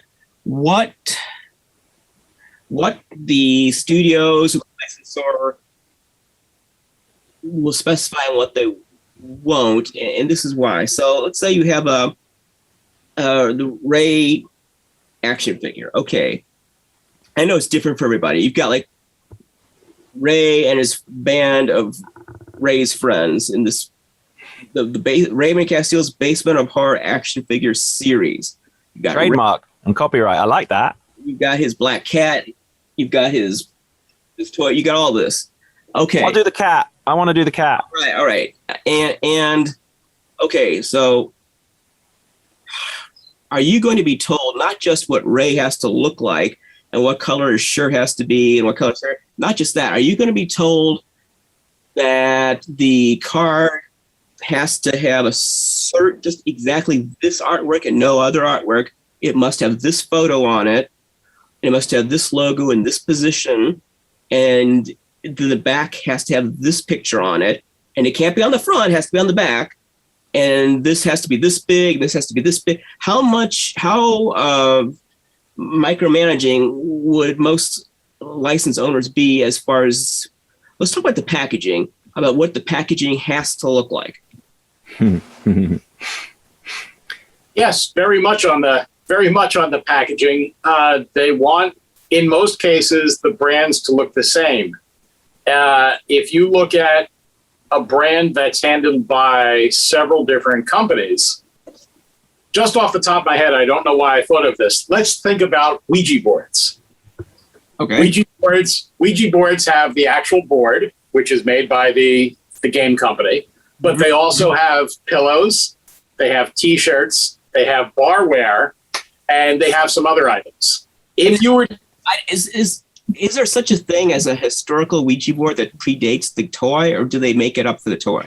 the spirit boards predate, but Ouija is a licensed product. Okay. Trademark and copyright. Yes. So if you were to gather up all the Ouija products right now, all their packaging complements each other because they're told your packaging should be this color, has this logo, uses this Pantone color, this font. So they all look, it's clearly part of the same family. Now, So it's for brand enforcement, and often Yes. there's a specific style guide just for the packaging, and the style guide will only involve packaging. And back to your question about Ray's Basement of Horror, there may be a packaging for the summer collection, but there may also be a packaging for the winter, spring, and fall, and they're all completely different. And depending on when you're planning to launch the product, if you try and use the spring packaging in the fall, nope, not happening. Okay, so what if I've got, because I'm so popular, what if I have 5 different companies making Basement of Horror toys? One's got the 12-inch action figure, one's got the 8-inch action figure with cloth clothes, one's got the 6-inch with plastic clothes. You've got this variety. What if the packaging doesn't look the same? What if you've got like a $200 Ray figure, which has a beautiful painted image, of me with like, Basil Go-Go style lighting and everything. And then you've got a cheaper one that looks like it has a style guide cartoon or something stuck on it. And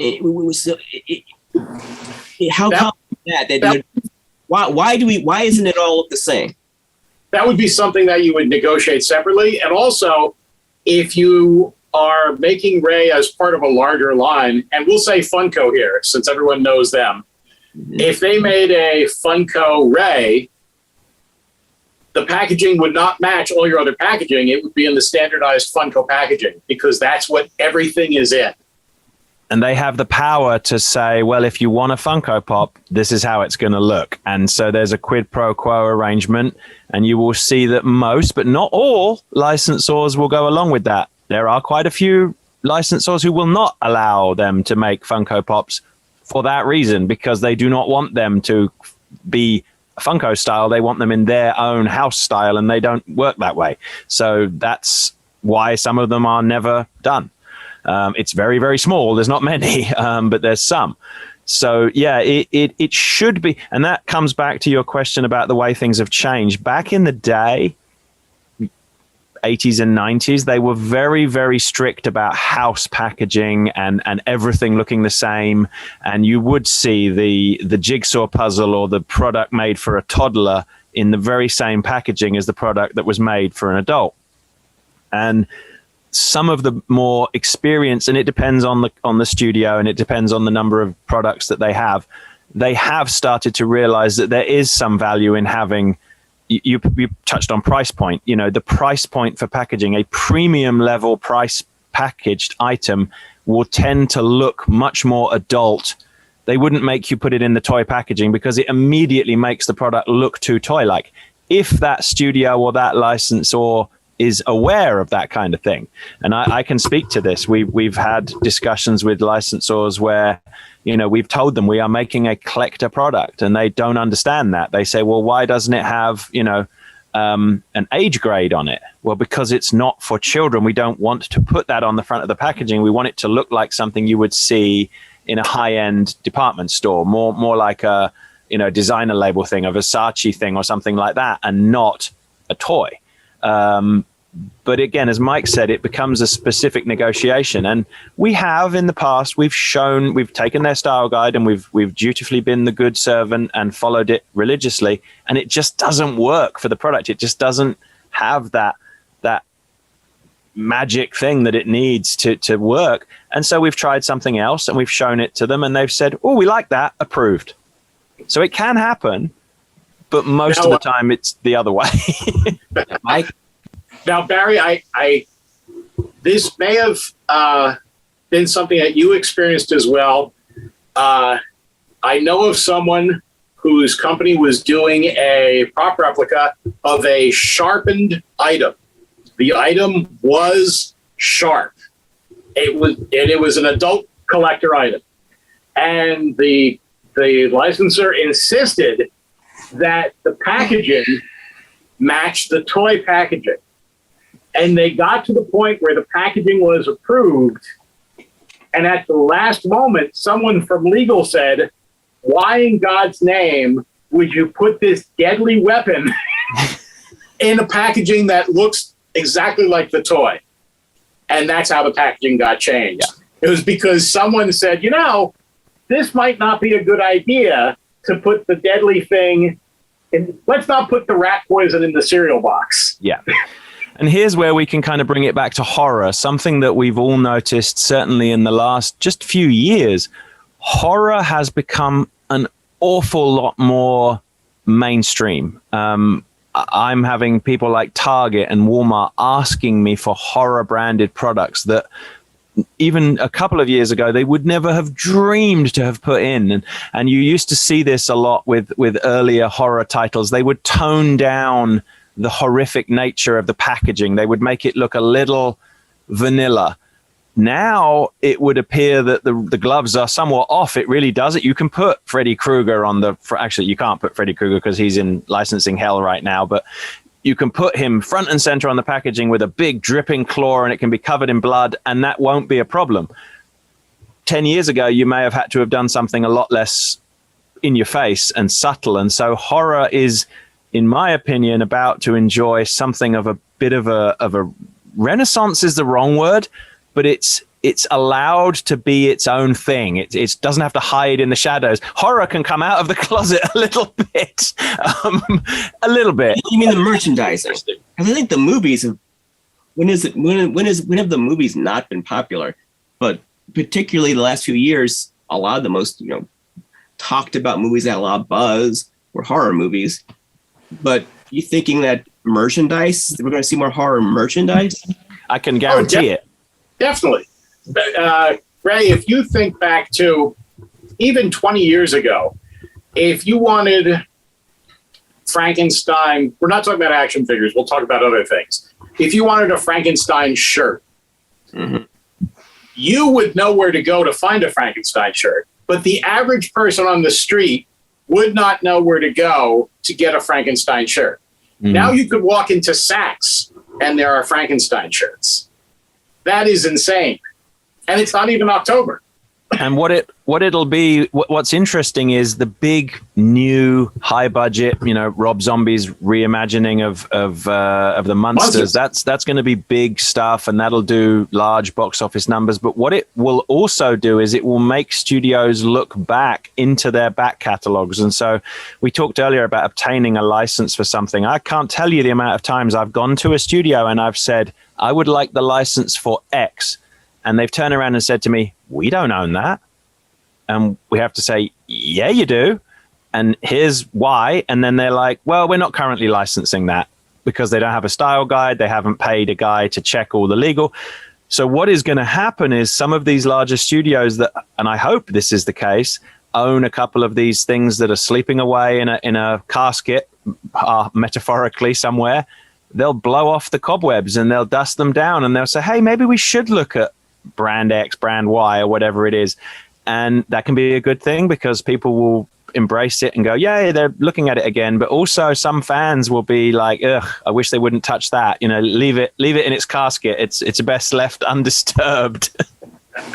and Ray, if we could go back to the example of you and your products. one of the other things that occasionally I've run into, and I think, Barry, you've run into this too, will want to do the Ray action figure. In your style guide, you'll reference the things that are on your table there, but you won't reference the table. and you may not have referenced the panel, and you probably didn't reference the light.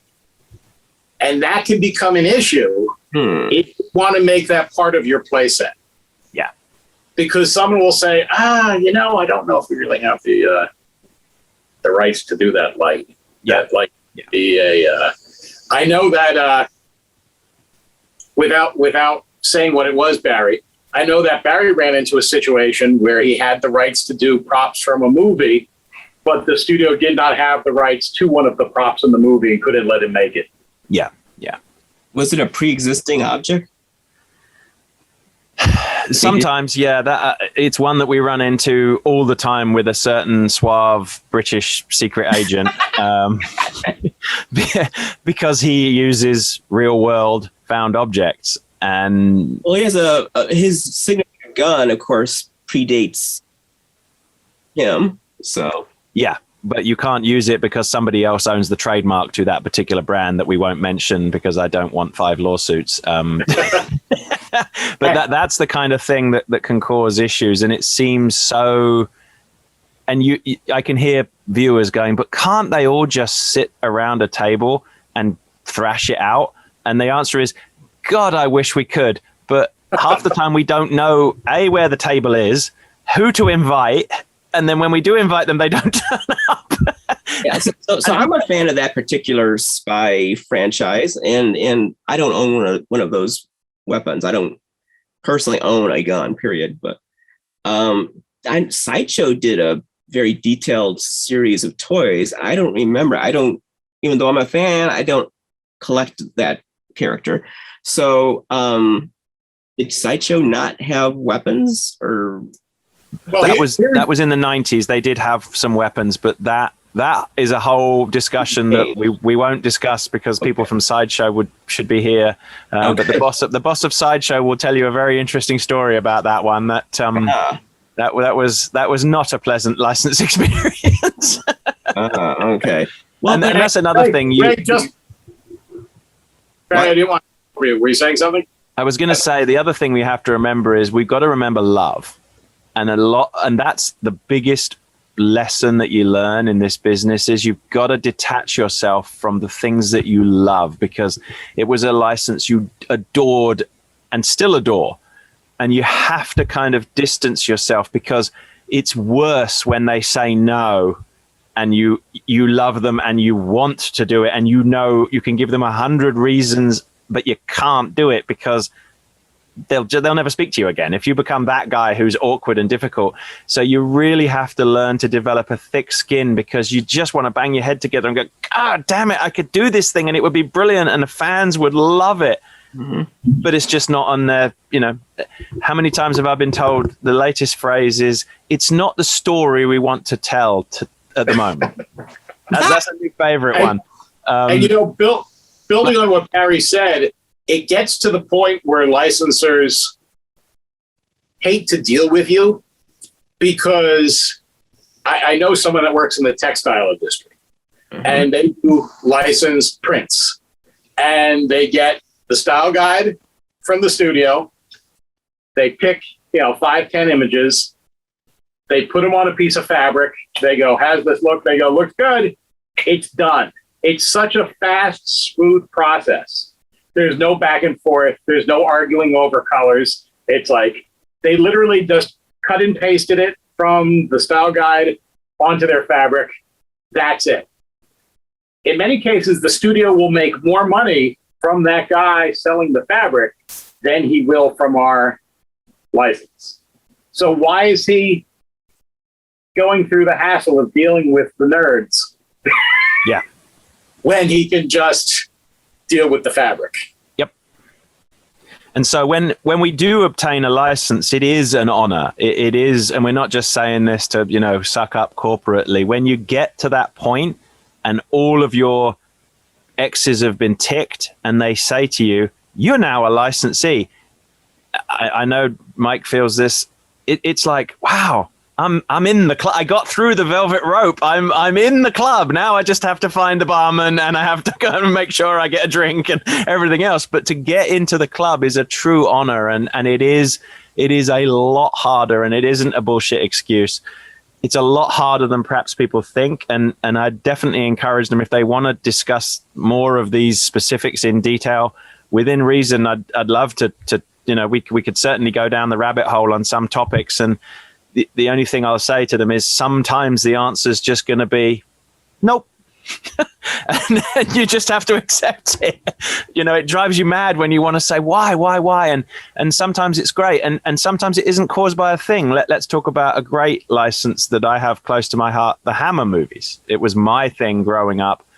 For years, the Hammer movies languished in this weird licensing hellhole where you couldn't make anything because the brand was owned by half a dozen different people and they all hated each other, and there was this problem and that problem, and you just couldn't do it, and there was a whole bunch of bootleg. Just suddenly, for no particular reason, nobody did anything, and I'm not denigrating the work that some lawyers most likely did behind the scenes, but for no particular reason, there was no big movie that suddenly created it. All the Hammer stuff's all back under one roof and is fairly easily licensed, and suddenly you're starting to see product that you just haven't seen for years. We're seeing Scars of Dracula and Christopher Lee Vampire. They've been completely and utterly missing from the licensed industry. There's been plenty of bootlegs. 8-inch Hammer figures at Walmart and I guess at Target eventually. So I never thought I'd walk into Walmart or Target and see And it just suddenly happened. There was not one thing that galvanized it. It just happened. So, never say never, as the suave. My reaction to that is like, yeah, gratitude, great, it's happening, but also like, let's hurry up and get the stuff out, because knowing how knowing how this license has been over the years, I don't have confidence that a year from now it won't all just fall apart again. So I feel like now's the time, jump on it, get the stuff out, because who knows, this window might close. It'll only be open for a while. And something else that's changed in the business is this licensing deal we're talking about has a clock running on it. It's a finite deal. You don't get deals forever and ever and ever. And back in the day, every deal was 3 years or 4 years. Now, every single one of them is 2 years or less. So you don't have a lot of time to get your stuff developed, made, and sold.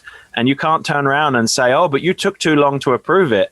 That doesn't wash. They don't take that excuse. That's like a dog at my homework to the principal. they just look at you and be like, oh no.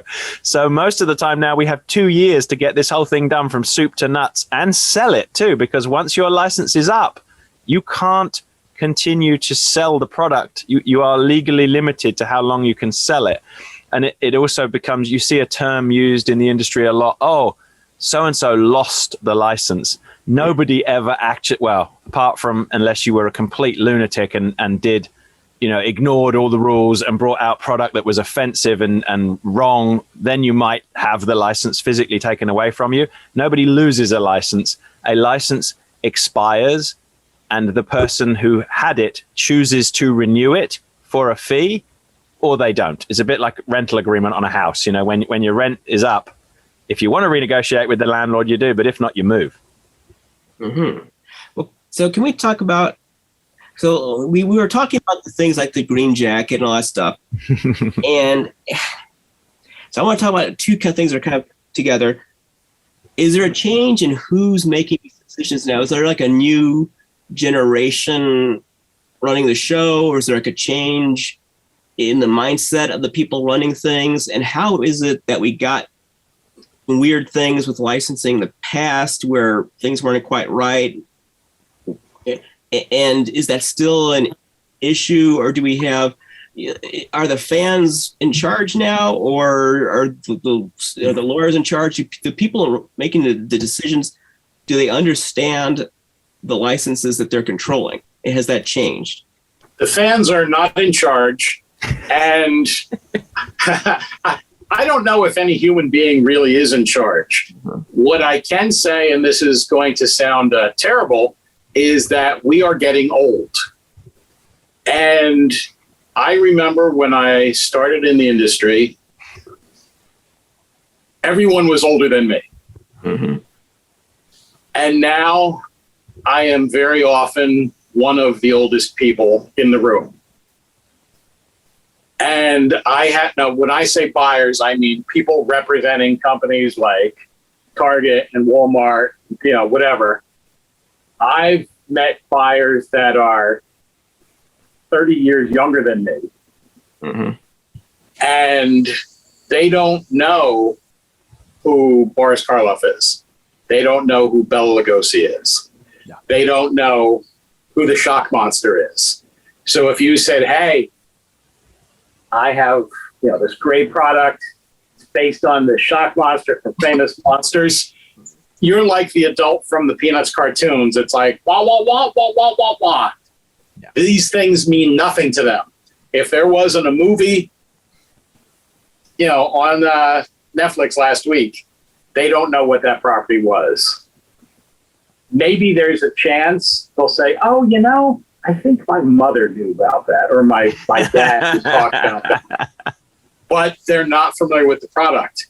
And what's even more frightening is you're getting younger studio people that don't understand their own properties.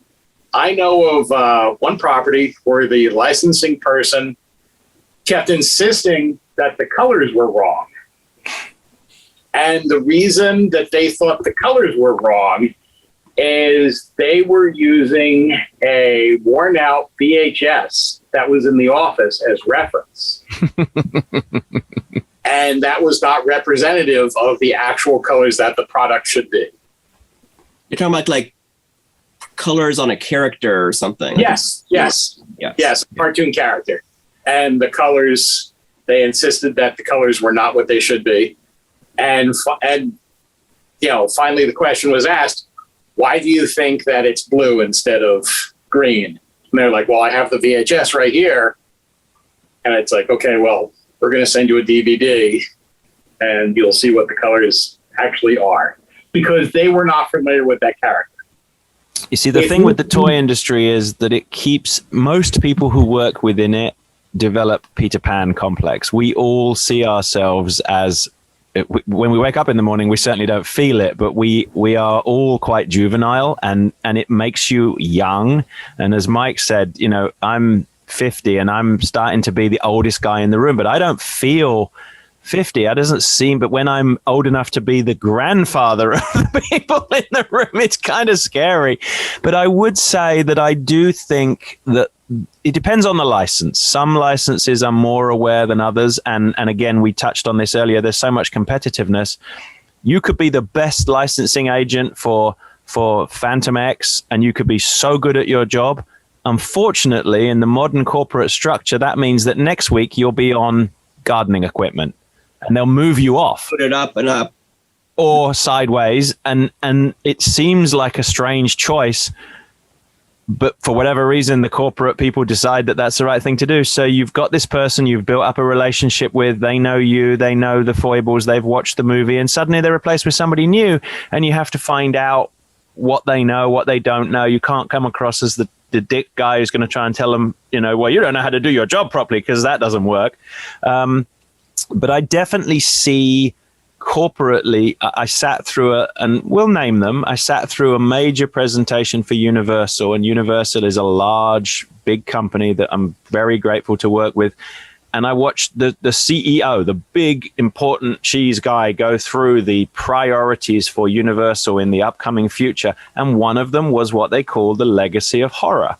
And personally, for me, I think that's great, because suddenly the important people, not the middle management guys, that's most of the licensing guys, because within the companies, they don't have a great deal of power either.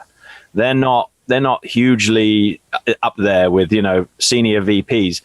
The senior VPs are realizing that there is a market for horror. There is a future there. They do have a strong legacy, and that is a good thing. And that maybe wasn't the case 25 years ago, that they may have just thought, oh yeah, we used to make those movies. But as Mike said, if you're trying to talk to someone about Boris Karloff and they have no idea who Boris Karloff is, it's never going to be the same attraction. You and I, and we can all sit here and talk about that till we're blue in the face. And, I can tell you what my favorite horror movie is, and I'll guarantee you $50 you've both seen it. We're simpatico. Sometimes the people on the other side are, and I'm starting to see more people who are simpatico and they do get it, but if their boss says no, then you're going to be a pretty brave guy to stick your head out of the trench and say, but maybe we should do this for the... No, go back down in the... Get back down in the basement. That's the problem. Ray, I was working on something, and many of my coworkers were significantly younger, and I was telling them how when the movie was released, that people were passing out in the theater. And they did not believe me. They thought that this was just, like an urban myth. Mm-hmm. And I had to actually look up news reports and show them, on YouTube, people passing out in the theater and saying, no, this was really a big deal at the time. This was like a thing, and there were protests, and there was newspaper articles. Yeah. Is it okay? Can you say the movie you're talking about, or is that? No. Oh, okay. No, I think we all know what it is. Yeah. Heads would turn. What? Heads would turn. Yes. That's what I thought you were talking about. Well, and mentioning that, if you read the news today, you'll see that a major studio has invested $400 million in a new trilogy, that is not chump change. I mean, that shows you that they realize that that's serious money. I mean, that's kind of like, Marvel Universe, Star Wars level. That's some serious coin. 400 in the unnamed movie we're just saying? Yep, a brand new trilogy of movies. And $100 million for that? Yeah, for a trilogy of movies. So that tells you that somebody somewhere has decided, wow, this thing is, it's got some legs to it. But we can't name that franchise has really never been successful beyond the original. Mm-hmm. They keep trying to wring something more out of it, but it was kind of like lightning in a bottle the first time. Well, and every time they keep revisiting it, it just they never recapture that. Somebody somewhere's come up with 400 million reasons why they should go back there. Maybe the price of pea soup has gone up astronomically in the last 6 months. I'm not aware of. Well, that's why they need all that money to buy it. It's now $1 million a gallon. But Ray, if we could go back to the example of your office again and the Ray action figure, because this is something I've experienced several times, and Barry, I think you've probably run into it too. So we'll want to do the Ray play set, and we asked about the light and the table, and they go, well, here's the thing. We don't actually own the rights to the lamp and the table. That's this other company. You can talk to them, and maybe they'll let you do it, but we can't authorize it. So the first company, my company, will say, oh, we're not going to do that then. We'll just do the play set without that light, without that table. Barry, being a perfectionist, may go to that other company and say, hey, can we do the light and the table and do a separate deal where they also have to get a royalty? So his figures and playset will probably cost a little bit more, but that's a case of it wasn't worth it for me to do it, but it was worth it for Barry to do it. And that's why you'll sometimes see two people make very similar things with a different accessory or a different look, and it's because this other company negotiated a separate deal. And sometimes it can be very expensive. I know with footwear, sometimes you'll see that athletes do not wear the correct footwear, and other times they do. And that's a licensing thing. Yeah, well, I think I asked one or both of you this on the phone, that I see toys of the same character, like the same monster character, and one looks very generic, and the other is very movie likeness, actor likeness, the whole 9 yards, and both out roughly the same time. One has very kind of cartoony package art, the other has very beautiful painted art. And I wonder, okay, so are these different price tiers with the licensing? Like there's a cheaper price for the generic one and a higher end licensing fee for the upscale one? Or is it just the company is making a choice? They want to put out a cheaper toy and then the other company wants to put out a higher end? I mean, do they offer different licensing? Here's our generic licensing tier. Here's our like our economy licensing tier, here's our upscale licensing tier. It seems like they don't, from what you were telling me earlier. Not so much, no. What they do is they tend to concentrate on the categories in which you are choosing to make products. So if you go to them and said you wanted action figures, barware, and jigsaw puzzles are a fairly consistent commodity. They all cost roughly the same. They sell roughly, pandemic notwithstanding, when they went like 400% up in sales, which was a big surprise for everybody. But then they went straight back down again to almost, below what they were before. The jigsaw puzzles they will care less about because it's a known entity to them, and they're more likely to understand the pricing. Plus also it's flat printed artwork. So you may, and you asked this question earlier, let's say they own the poster art for a film, and the rights for that will extend to printed media such as mouse pads, posters, prints, t-shirts, because it's flat and two-dimensional, but it may not extend to other things like three-dimensional, like action figures. So just for example, it is perfectly capable and possible and happens regularly that somebody will own the rights to a flat piece of artwork that they can use for two-dimensional brands, but they could not take that artwork and turn it into an action figure without additional fees, royalties, or whatever, or somebody else may own it. That often happens. That can happen where you end up with three different people. And so if you wanted to do often packaging, if you wanted to put the poster art on the packaging of a product, let's say I want to put the poster of Ray on the packaging for the Ray doll, I may not be allowed to because you may not have cleared the use of the poster on packaging artwork, or you may have done. So it does get more complicated like that. Yes, for sure. Okay. I think this is probably the last question. And you touched on it, but let's just spell it out a little more. Is there anything, how much input do the fans and collectors have? Is there anything they can do constructively to influence besides just what they buy, what they don't buy? Like if they don't like what they're seeing, does it matter? Besides just not choosing not to buy it, what does it have a detrimental effect if they complain too much? Or is there a right way or a wrong way for fans to provide feedback? Barry, I'll let you take that. Thank you so much for passing that hot potato. I would say it depends who they're complaining about. If they're going to complain, why can't I have this action figure? Why does this action figure have glasses or a green shirt when he should have a fez and a blue shirt?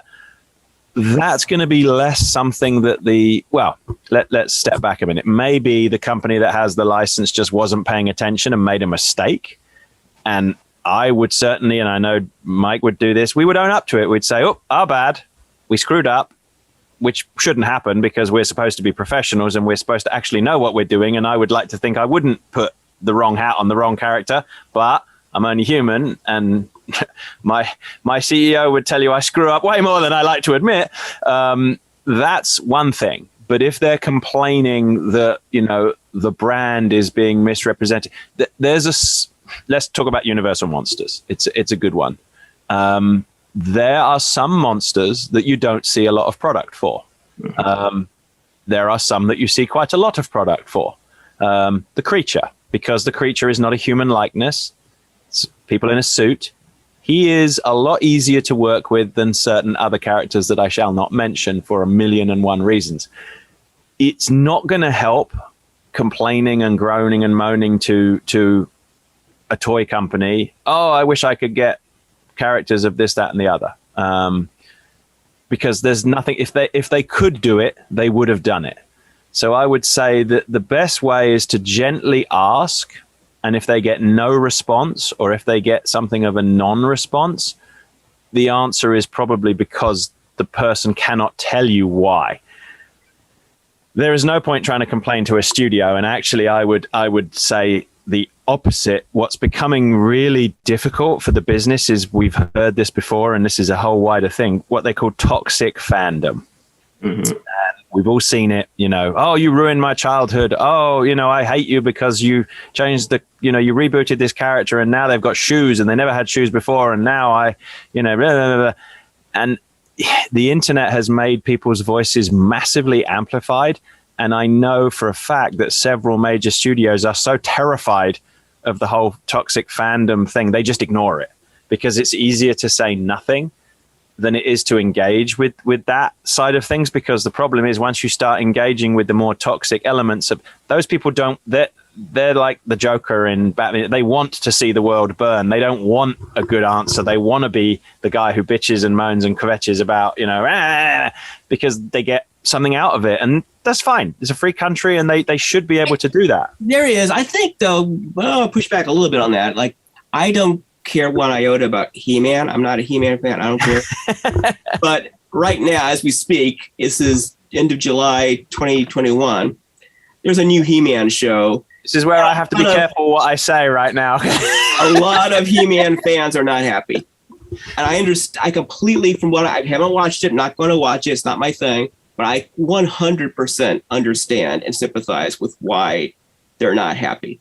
And I can understand from an artistic point of view, if indeed that motivated the way the thing is, to give people the benefit of the doubt. If it was an artistic decision, I understand those artistic decisions, if indeed that's what it was.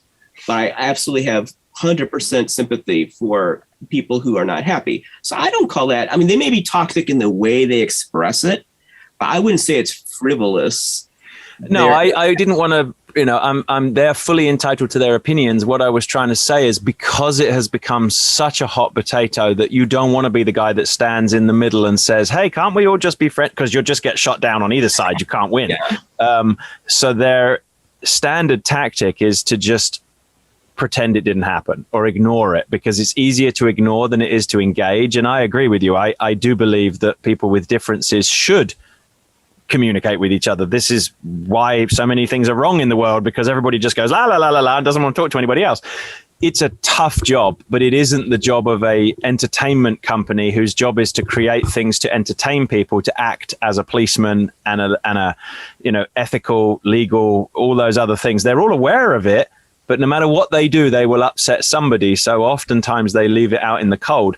And I'd say this, it's like gardening. If you don't give something sunlight and water, it dies.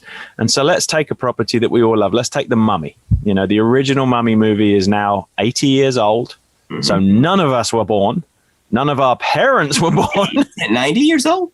80. We're 1942. So next year it'll be 80. Oh, no, original Mummy is 1930. No, the original. I'm sorry, you're right. Yeah. So again, what I was trying to, now I've, everyone's going, see, the guy doesn't know what he's talking about. Edit that one out. It's old. It's older than all of us.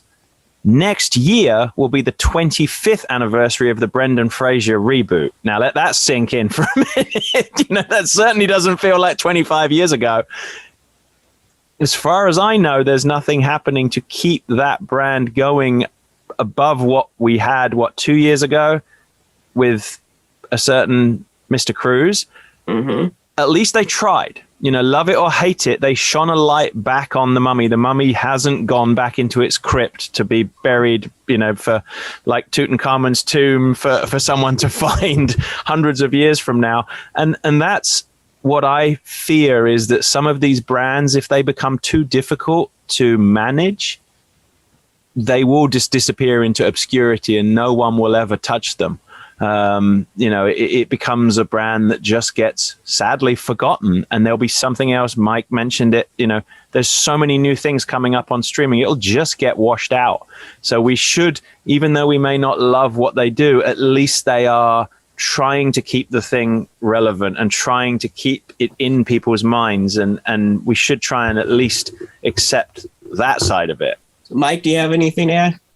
Yeah, I want to build on what Barry said, and I feel like I keep saying that, but if we look back in history, and I feel like, I'm talking about, the building of the pyramids, but if we look back in history, one of the hottest properties at one point was the Yellow Kid. I know what that is. I know you would. There is no Yellow Kid product on the market today. There might be a book, and that's it. So you went from being the pinnacle of licensing, like that was the Star Wars of its time. It's like if you got the Yellow Kid license, you were set. Your cigars were going to sell. Little Orphan Annie, another one. Yeah. Decoder rings. Yeah. And they will die. They will die out and be gone. And maybe someone will recover them years from now as you know, a nostalgia title. But back to your original question about what should people do, I think they should engage with the companies they work with. You know, most companies now have social media presences. They should ask questions, and if they don't get the answers they want, or they don't get any answers at all, they should keep asking them and keep trying, because we are doing that at this end. When we don't get the answers we want, we keep trying with the studios and gently pushing slowly and politely, and understanding that, you know, there are reasons that may or may not bother you. You may not care, you know, but what I do for a living puts food on my table and feeds my children and pays my mortgage. So it's fairly important to me, but I also love it. I do it because I love it. I could do something else and have a lot less grief and stress, but I love the stress too, because it's part of we said it earlier, it's love. We love these brands and we want to see them continue. That's a very important point, Ray. Nobody wants to make bad product. I don't know of anyone that's saying, except that one guy. I'm going to make garbage that nobody's going to buy. Mm-hmm. You want to make something that's good that people are going to buy. Now, there's different levels of good, you know, but you want to make a quality thing that fans are going to like, fans are going to purchase, because that's how you make your money. And you can't please everyone. I've been thinking about this while we were doing this whole 2 hours. Barry, the creature behind you, I believe, has green lips. And Ray, the creature by you, has red lips. Well, he's red inside. He originally had red lips. And he has teeth, which the creature does not have. We can say he has teeth. So these are both licensed products. Yes. But somewhere along the line, Universal decided that the creature does not have teeth, and sometimes they say he has red lips and sometimes they don't. Mm-hmm. Now, if I make a red lip product, there's going to be a lot of customers that go, you don't know anything, he did not have red lips. But if I make a green lip product, there's going to be another group of customers that go, you idiot, he has red lips, it's on the poster. And both of those groups are right. Personally, so my opinion, I like in a retro kind of a creature thing. I liked red lips. In a more contemporary, very realistic creature item, I like green lips. That's my preference. But that's a personal preference, because I don't want to say we don't know the real answer, but because it's a black and white film, that's really the color. The color is black and white. We're not saying that people shouldn't complain. At the end of the day, we know how people vote. They vote with their pocketbook, with their checkbook. Yeah. If they buy our product, we're all successful. We want people to buy our product. If they don't buy our product, we do sit down and we go, "Wow, why didn't that sell?" Yeah, why was that? Were you saying though that there might be like a period for a few years where Universal's pushing red lips, and then a few years later they push green lips, and it kind of depends when the thing comes out? Mm-hmm.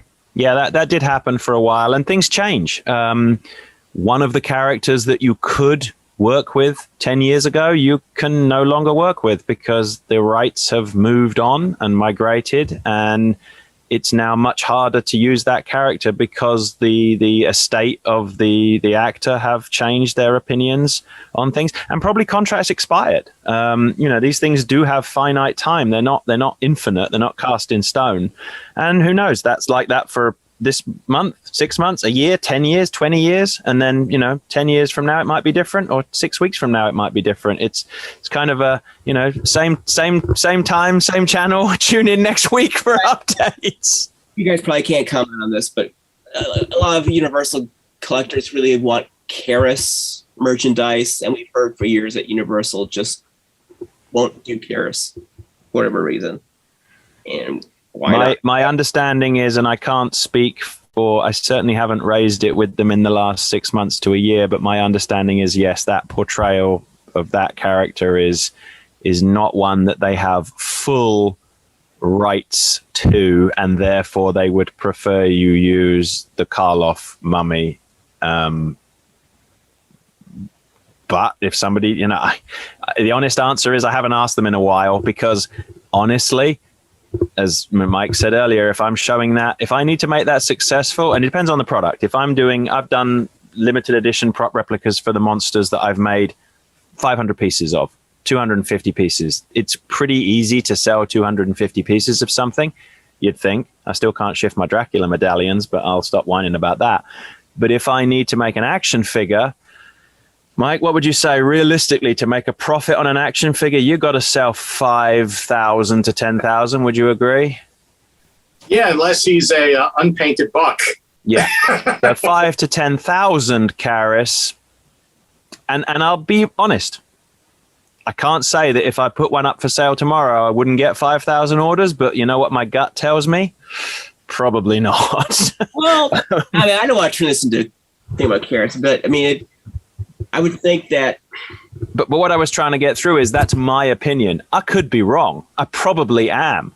But I mean, if you're going to make a mummy, I bet 3,500 of those sales will be to people who couldn't care whether it's this act or that, just want a mummy. And then the 1,500 who want particular mummy will buy it, because it's that mummy. But that's a huge gamble to take. Yeah. Because fans, and I love fans and I am a fan, but fans often look at the small picture. It's not a $20 investment to make an action figure. No. It's a huge, huge, huge investment. How much is it? It varies. There's so many variables. Well, let's say a decent Karis. Yes, let's say 8 inches. Okay, him. How many points of articulation does he have? He's old, so he's got like 5? 12. 12. So that's pretty good for the age. His flippers are articulated. Yeah, so 12 points of articulation, ballpark. First of all, you've got to pay a sculptor because a sculpt doesn't exist. So you're looking at, and that can be anything from, these numbers are me and you guys talking as friends. That can be $500, it can be $5,000. Or if I hire a rock star sculptor, it can be $10,000 just for the sculpt. And then it has to be approved. And if Universal or whoever doesn't like it and I have to get it resculpted, there may be an agreement that they'll resculpt it once for free. But if you got more than one lot of changes, then let's say ballpark $5,000 to sculpt it. Okay. The tooling for that, Mike, what do you think? I would say decent piece of tooling for that's going to be 30. Yeah, I was going to say about 25 to 30 grand. So you're all in there for about $35,000 before you've even done a single thing. That's all got to be paid in advance. Huh? What about the package? Just say it's on a card with artwork. So then we're looking at the cost price. So the cost price of something like that right now, my God, you wouldn't want to do it because the manufacturing right now is just the whole world supply chain is just completely and utterly foobarred. Well, I'm also thinking of the art. So that's just for the 3-dimensional product. If you want the packaging design, if you're going to go and get, I was going to say Basil Gogos, but that's going to be pretty hard to get him to draw anything. We get the Ouija board out and try it. But if you want a rock star artist, you may be looking again. It can be. I can find somebody who wants to get their career off the ground and will do it for $500, or I can find someone who will charge me 10 grand. So. The long and the short answer of this, and people are going to go, why is he tap dancing around? It's $50,000 as near as damn it to get the thing underway. Mm-hmm. Then you've got to actually pay for the item. So let's just Was the license included in that 50,000? No, we didn't even touch on the license. So you got your initial license. So, and there's going to be 3 guys on Kickstarter who are going to say, bull. I can make a figure for 50 grand and do it all in. Good luck to you. Do it. Because if you can, you've got to cut all your overheads down as tight as you possibly can, and it can be done. But then you've got to sell it. And at retail, if that thing, let's say, costs $20, I mean, do we want to do we want to get this specific? You don't have to. I mean, would you like to guess what the average retailer will want to pay for that if it retails for $20? I have no idea.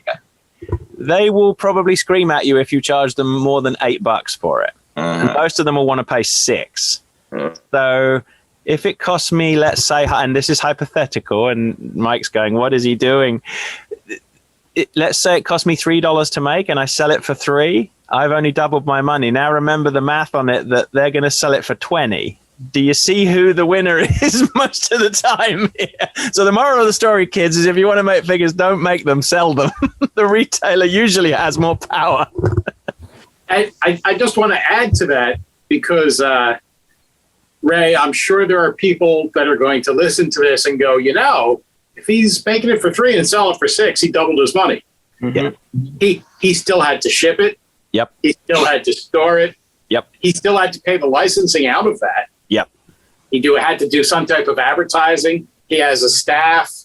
There's all these things that he's probably paying sales team that has to come out of that. Yeah. So that $3 the $3 isn't a profit. That's net. Yeah. So gross, not net. His profit is significantly small. With the licensing, we can't tell you what the percentage you pay in a royalty is because it is forbidden, but we can tell you that it's double digits. No one is paying 2% royalties, if only.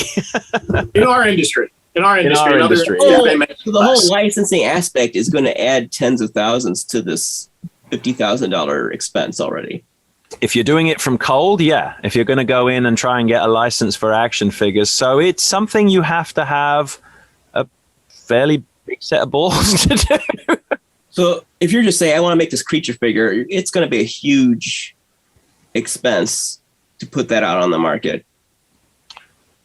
In comparison to, I mean, it depends. Define huge. If you were trying to build a space rocket or design a brand new car, it's going to cost you a lot more. But yeah, in relation to what people might think, and they may, you can go on any number of unnamed sites and download an unlicensed 3D model for something and print it on your 3D printer at home and glue the pieces together with pins and fine. You can do that. And it won't cost you anywhere near that much. And you won't have to deal with all of the problems because when you don't have a license and you're running it, let's call it artisanal. Let's not call it bootleg. Let's call it artisanal.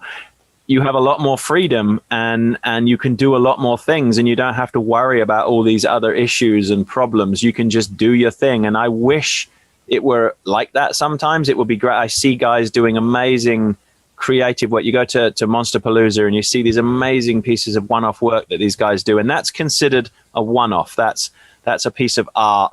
Yeah, people are always saying, why can't the licensed stuff look as good as the unlicensed stuff? We try to do it as best we can. That is our dream, is to have licensed stuff. And so, look at the quality. Look at what NECA are putting out in an action figure now. What people consider the bare minimum is like 5 extra hands, 4 accessories, 2 heads, 32 points of articulation. My God, 20 years ago, we were happy with 5. and their likenesses are very good, too. Oh, they're stunning. I mean, it's stunning work. And we all... I like packaging. Their artwork's very good. It's a very small, incestuous business. We kind of all know each other, and we all sit there and go, wow, you did a damn good job on that. Well, everybody loves it because I've said it before, it's a horrible thing, but a rising tide raises all ships. If we all get there together, it helps us all, even if they're a competitor. Okay, so I want to bring us to a close. Mike, do you have any closing observations? No, I'm sure I did, but they've left my head at this point. What's all this stuff behind you? Oh, I think that would take another 2 hours. We're coming live from my library right now in the East Wing. It's very impressive. It's not. It's not like a bunch of Don Post masks or something like that. It's looks like you've got real antiquities back there. Yeah, some of them are. We have some infant death masks here. We have lots of cool stuff. I don't know if you've ever seen the TV show Oddities, but My previous apartment is actually in several episodes. I feel like I have seen it, but when was it? It was originally on the Discovery Channel, then it went to the Science Channel, but you can find it online. It might be on, I think it's on Amazon now, Amazon Prime. It's a wonderland of oddities. Yeah. And Barry, what is this thing with it looks like, is it like is it the rabbit from, what is that? It's with sharp, pointy teeth. It's a killer rabbit from Monty Okay, so it's a Monty Python rabbit, right? Yes. Yeah, it'll do you up a treat, mate. Isn't that what they say in the movie? Actually, Ray, I did think of something I wanted to add. And Barry's going to blush because I'm going to praise him. But fans lie. And I don't mean they lie in a bad way. I mean they lie without knowing that they're lying. And for years, for decades, people have said, I want an authentic Dracula medallion. I want one just like the movie. I never said that. And Barry over at Factory Entertainment made a true, proper medallion. The ribbon is 100%. It's made by the ribbon maker that does, those type of ribbons for presentations. If you won the Medal of Honor, for real. Maybe made by the same guy. It's the only manufacturer of Bengaline ribbons. Making ribbons. Yep, the only manufacturer of Bengaline ribbons in the world. There is only one manufacturer left. Yeah. and the medallion itself is made out of the correct material. It's the correct weight. It's sculpted in the correct way. And I remember when he showed me pictures, I was like, oh my God, this is amazing. You're going to sell so many of these. It's going to fly out the door like hotcakes. And all those people that for years were saying, you have to make this, you have to make this, you have to make this, didn't materialize when it was time to buy it. But when you go to the Spirit Halloween store, you'll see the $2.99 one that looks like garbage and isn't accurate to the film in any way other than it's kind of medallion shaped and on something that's kind of ribbonish. Yeah. That one sells. It's cheap. Yeah, price point is important, and that was something we learned. It is a big part of this price point, but still you'd think that with thousands of people saying, we want this accurate medallion, more of them would have showed up when it actually came available. I would think, yeah. And I see it online. I see it with action figures that they say they want this character or that character. And I think, okay, you and 20 other people will buy it. But who else? And well, here's also my take on why the Dracula medallion, because as a thing in itself, and we did a huge amount of research, and a very talented sculptor called Eric Sosa did the work, because the real medallion has gone. It's long gone. It was lost very quickly after the filming, and so no good reference exists. So we never like to do a replica that can't be copied directly from the original prop. But so many props from Universal are gone. I mean, they were never kept. It was not something anybody ever thought that you should keep. After a production, most of this stuff went into a dumpster or went back into central casting. So we've done several things from the monsters. We've done Dracula's medallion. We've done Dracula's ring. It's actually it's Forrest Ackerman's ring, and we were lucky enough to get a cast of that from Forrest's estate just after he passed. We've done the creature hand, the fossil creature hand. We've done the Wolfman cane. We've done a number of things, and for many years we stopped doing new replicas because they just were not selling. We were selling 50 to 100 pieces, but slowly but surely they've worked through, and we are going to go back and do some new ones, and we're going to revisit some old ones, so people hopefully will be pleased with that. But again, your comment earlier was about feedback. If there's something people want to see, drop us a line, tell us, and if there's more than 5 like-minded people out there in the world, we'll look at it. But there are just some things. Here's my closing question. What's the one thing that you'd like to see made from what movie that you're the only person in the world who wants it. So I'll tell you mine. My childhood favorite horror movie was The Wicker Man, and so I want a Wicker Man playset that lights up and has a little figure inside it that goes, "Oh Christ, oh, gee, it'll never happen, and no one will ever make it, but one day I will make that thing." So there's mine. Well, now next. I mean, I hadn't really thought about it. Well, why didn't I just put you on the spot? Maybe Mike has an idea. This is an impossible thing, but I would love to have a Nautilus. I don't want a model Nautilus. I want the full Nautilus in my backyard. Okay, that's With a pipe organ in it? Yeah. Oh, yes. Of course. Well, in for a penny, in for a pound, Barry. Oh, yeah. Okay, well then I could say I want like a working time machine or a working TARDIS or something. That's not quite what we're talking about. I'll get on it for you. Yes. Now you see, Ray, you couldn't have a working time machine, but if somebody really, really made a prop replica time machine, which they have done, Yeah.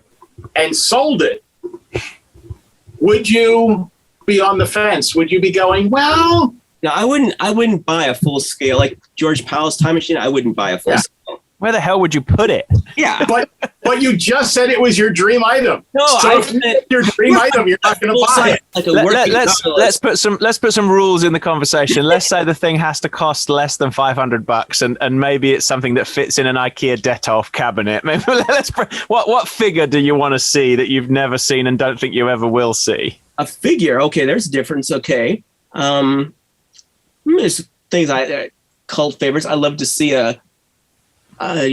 Mike, I'm sure knows I have a love for Coffin Joe. I don't know, Bear, if you know about that, but I love Coffin Joe, and so a licensed, not no resin, no custom anything, but a licensed Coffin Joe action figure would be nice. Okay, that's pretty reasonable.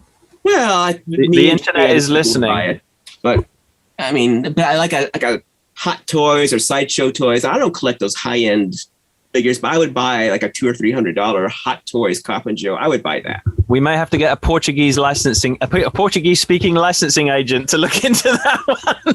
This guy here is Don Ramon, the chlorophyll monster from the Blood Island movies, and they're doing a merchandising push with this now, because I don't know if different people have got rights to it or whatever, but they're trying to merchandise this film series now. And so a nice action figure of the chlorophyll monster, I'd buy that. See, I got you on a roll now. What? I got you on a roll. You got two. Because you narrowed it down to action figure. Okay, otherwise it was sky's the limit, pie in the sky of craziness. Yeah. So those are two like cult film, very, very culty kind of things that I like. That if there were good licensed action figures, I wouldn't be able to say no to those. Because it's a Kickstarter, but it's licensed. There's a tiki mug and a package with a soundtrack album and some other stuff, and I pledged $240 for this guy. This guy. So if I would do that for an articulated action figure, yeah, I'd pay $200 or $300 for a really, upscale, nice collector action figure of this thing on the wall here. And I have a licensed mask. It's over there, but Trick or Treat Studios puts out a pretty decent licensed mask of him, and I have that. They do some awesome stuff. Okay, Mike, besides your Nautilus, do you have anything else you wanted to say? No, I don't think I do. I think I pretty much have. You can tell by the wall behind him that he has a pretty large and extensive collection, so it would be impossible to actually find something he doesn't have. I can imagine.